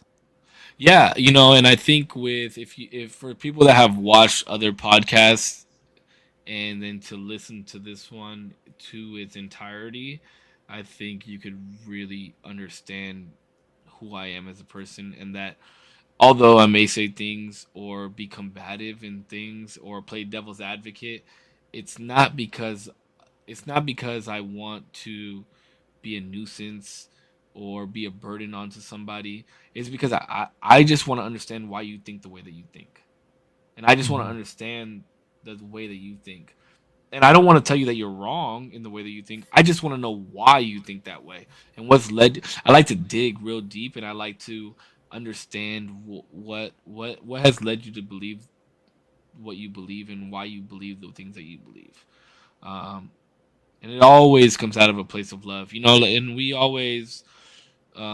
know it's love with each other because we always text it to each other. I mean, even last week, Putch he sent me a voice memo and shit, and was apologetic about some things that he didn't need to be apologetic about. But that's why I know that this is a good thing that we're doing, because it comes out of a place of love and being genuine, and a little bit of bigotry here and there, but but yeah, man. I mean, this is. I couldn't have picked two better people to do this style of podcast with, and I'm very grateful and happy, and I appreciate you guys very much, and I appreciate you, Zero, Damien, for even thinking of this concept, because although I do feel like people care, like this is you showing that you care about what people like, what people think about me. You know what I mean? Because you wouldn't have put me in this position if you thought I was a piece of shit, and you wanted people to see how big of a piece of shit I was. I would expose the fuck out of you. Yes, I would. No, I'm just kidding. But you know what I mean. Like this is in the way that I view it. This is a way for you to be like, hey, I want you guys to understand how real and loving this person is, and I want you guys to see it based off of the questions that you asked me tonight. Like, this is you just showing people like, hey, this is who he is, and he's a real fucking person and a loving person and a genuine person, and this is what I want you guys to see what I see, type of thing. You know what I mean? And I appreciate you for that. Yeah, 100%, man. Because not a lot of people get me, bro, and especially not a lot of people get me naked either, bro. But you definitely could. I'm just saying. Okay. Well, listen, we got 2 minutes. I think that's enough for about closing statements. I think that's a good place to wrap up anyway. So do you wrap it up? Yeah, I'll start, and then I think Pach has. Wait, stop. I think Pach has something amazing to tell us. So let me start off by saying thank you, Cisco, for entertaining the idea and being such an amazing, even speaker on just like everything. You're super raw on everything you were saying. Did I say a lot?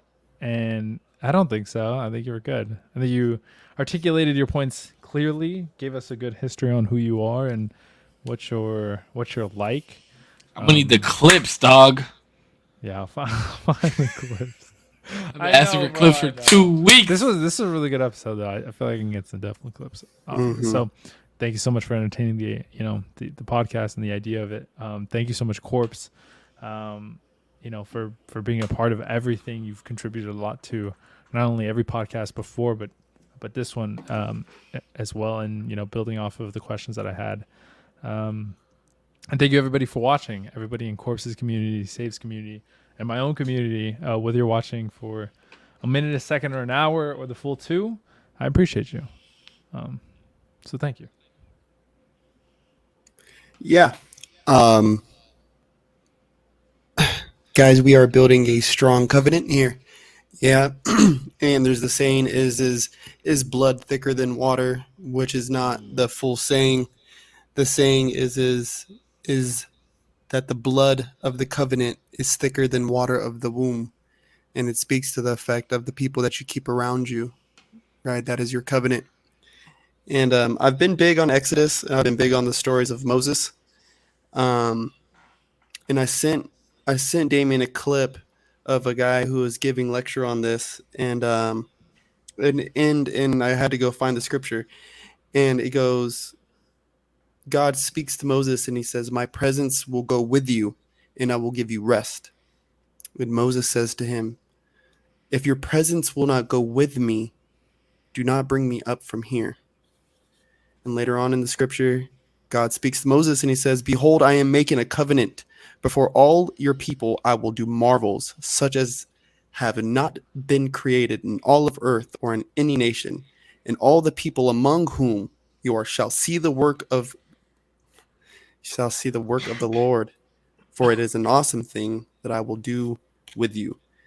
And guys, I've always believed that when 2 men are in accord, that God is present, and thankfully enough, there's 3 of us. Yeah, and I am very, very thankful for this covenant that we are building here. I'm thankful for your guys' friendship, right? And the biggest thing is that Moses knows God's name. He's revealed God's name in the scripture, and I know you guys by name. Yeah, you guys may go by other aliases, but I know your name, your given name at birth. Yeah, and I'm thankful for the covenant, and I'm thankful for your guys' life, and I hope that it's a prosperous one. Thank you. Appreciate you guys. Much love. So I will close it out since it's all about me, baby. No, but I appreciate you guys. Thank you guys for allowing me to speak my piece, and I'm so excited to hear and see what we come up with for you guys, and for allowing our communities to really understand where you guys come from as well, and how we delve into each other's minds from here on forward, and what the communities see from that. So to Zero's community, to Korpsx's community, thank you guys so fucking much for tuning in. Whether you are here live or whether you're listening to this on the recording, I appreciate you.